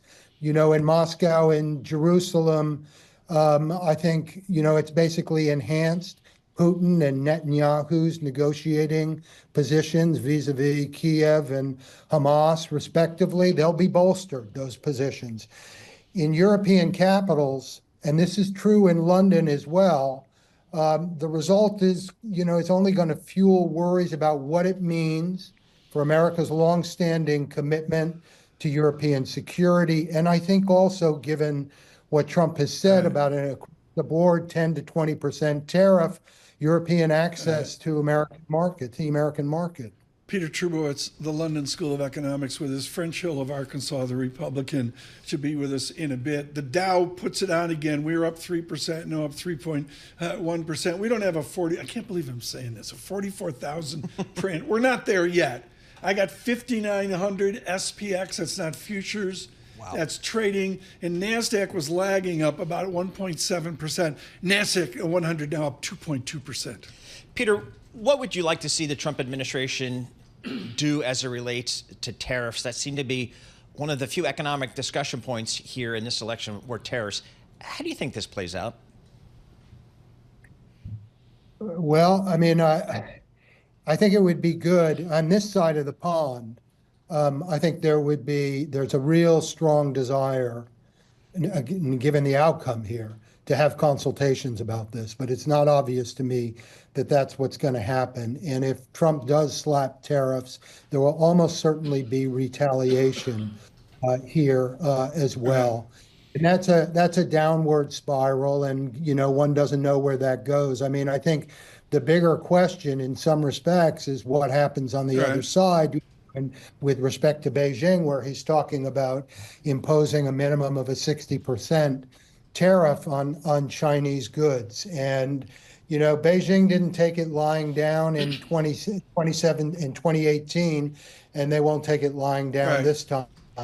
It's hard to say. There needs to be discussion and conversation. Right. Professor, I want to fold this over into our next guest, the wonderful French Hill of Arkansas with the GOP. Arkansas, of course, calling early because I think there's like 3 Democrats in the state or something. Peter Trubowitz, I've talked to French Hill before about an old style of GOP, which is French Hill. Maybe it's former President Bush and his father, or maybe it's even Winthrop Rockefeller who changed the culture and fabric of Arkansas in a time of civil rights. You own the high ground on this at LBJ. Where are the Republicans after Trump? It's Trump's party. And I think that, the Liz Cheneys and others who are in the party, the so-called more moderate wing, these old style kind of, let's call them Reagan Republicans. You might be going back even a little further, but Reagan Republicans, they're in the minority inside the party. And the party has changed, and I would say its political base has changed. If you just look at, I think one of the most stunning things in the exit polls is the breakdown by education, where you just see the college-educated voters versus non-college educated voters. It is a very wide gap, with the latter going towards the Republican Party. Peter Trubowitz, honored to have you on with us today from the London School of Economics. Lisa's demanding a trip to London. If we do, we'll tee up Peter Trubowitz there from LSE. Right now, markets continue to advance from the Interactive Broker Studios. Our Bloomberg Business Flash, Lisa Mateo. What a morning. Yeah, stocks hitting all-time high. You have bond yields jumping, the dollar surging, investors kind of mapping out Donald Trump's return to the White House. We'll start with the S&P 500 heading toward its 48th record this year. S&P 500 up nearly 2%, 114 points. We have the Dow up 3%, 1,290 points. The NASDAQ up 2% at 383 points. We'll head over to currencies right now. We have the dollar stronger. We have the Japanese yen weaker, down more than 1.5%. The euro weaker, down 2%. British pound weaker, down more than 1.5%. We have Bitcoin, that's higher, up more than 7% at around 74,000. Bitcoin, since we're talking about Bitcoin, I want to take a look at a few crypto-related stocks. We have Coinbase right now. That is up 17%. MicroStrategy up 12%. CleanSpark up 11%. We get over to Tesla shares right now. Tesla shares up 14%. We have shares of Trump Media and Technology up about 8%. Shares of Tilray, they're lower, down 10%, and that's after recreational marijuana use. It was rejected in Florida. Also, a side note, Amazon shares, they rose 1% to hit an intraday record. Right now, Amazon shares up about 0.7%. Want to end off with the bond market. 2-year yield, 4.28%. That's up 11 basis points. A yield on the 10-year, 4.47%, and that's up 20 basis points. We'll take it out to the 30-year, 4.65%, and that's up 21 basis points. That is your Bloomberg Business Flash. Tom and Paul. Lisa, thanks so much. Greatly appreciate that. It's been an extraordinary day. Thank you to Eric and all of our team, the interns we have from, they're from Bryn Mawr, Haverford, and Villanova. Get that whole Philadelphia thing going. We had the whole main plan line of like the research triangle of Philadelphia. We Exactly. had only interns from those 3 schools. Yep, solid. All What's of that them. about? Ned Lamont with us, the governor of Connecticut earlier, and now we go to the Grace of Arkansas in French Hill, taking out 59%, I think it is, of the vote against a good candidate. He joins us now in victory. French Hill of the 2nd Congressional District in Arkansas. French Hill, this nation, whatever their persuasion, yearns for the grace of Marcus Jones in French Hill, where you have an election, you get a good result, you call up Marcus Jones, he calls you up, you say thank you, and we move on with our civics and our nation. Can we get that in a second Trump term? Morning, Paul. Morning, Tom. I hope so, Tom, because we won the popular vote for the first time as Republicans since 2004, and obviously a substantial and possibly growing electoral college victory. And if the election holds, we'll have a significant Republican majority in the Senate. And I believe we'll end up with maybe somewhere between 222 and 226 seats in the House. We have 220 today, so not a big majority over the 218 needed to control the House. But I think that sends a message. Let's try to work together and let's produce results for the American people. Let's not squander that popular electoral college victory and Republican majorities in the House and Senate. Congressman, what would be, or what do you think the party's to-do list should be at this point, given that the Republicans now control the White House, the Senate, and potentially the House? What would the to-do list, what should it look like? Well, there's so much undone, Paul. This isn't where I would start, but I think it's essential politically, and that's that we need to have legislated solutions that both parties can vote for that will secure the border and reform our immigration system. We keep walking up to the edge of doing it, but not doing it. So I think that could be important. And in that, maybe we could reform the green card system. We could have encouragement for people who want to move here and start a business. We could take care of the many, many people in this country legally awaiting a green card who've been here for years to work. Anyway, you get my point. I think that's an issue that's easily skipped over. The important issues for the Trump administration going into its first 100 days, besides confirming their leaders, are using budget reconciliation to try to continue to bring federal spending down from the pandemic avalanche of spending, and pick and choose among the tax cuts that are expiring in 2025 as to what to keep. And then finally, work together with recent Supreme Court cases that have limited federal agency discretion under the so-called Chevron deference to getting Congress working on a regulatory budget, a regulatory agenda. Part of the French Hill charm is you had to meet a payroll. You ran a bank in Arkansas, or two or three, I can't remember the details. French Hill, we've got a banking industry in America in a jump condition. JP Morgan is up 3 standard deviations, up $20 off of trend. Few others, the more brokerage type, banking type, Goldman Sachs, Morgan Stanley, Paul, doing just as well. But, I guess that's good for America. Are you going to see, French Hill, here? How can we get more growthiness with our debt and deficit off of a run rate at 2.8%? Do we really want a boom economy, French Hill? I think we want a sustainable fiscal situation, Tom, and we don't have that running a 6 or 7% deficit to GDP on an annual basis. That's just not sustainable, and we need to have some consensus, and it's going to take bipartisan leadership to do that. I hope President Trump will set that tone. Neither Vice President Harris nor former President Trump, when they were campaigning, talked much about the budget deficit. In fact, maybe the opposite. And I think that's important to set that standard. It doesn't have to try to go to immediately to balance, but it's, can we put our current financing needs of the country on a more sustainable footing? And I think that's true in the regulatory budget as well. I think that will be positive for economic growth and for a healthy financial system. And French, I think a lot of people, the polls show that the American people want Congress to deal with the deficits and the national debt, but the political will just has never seemed to be there.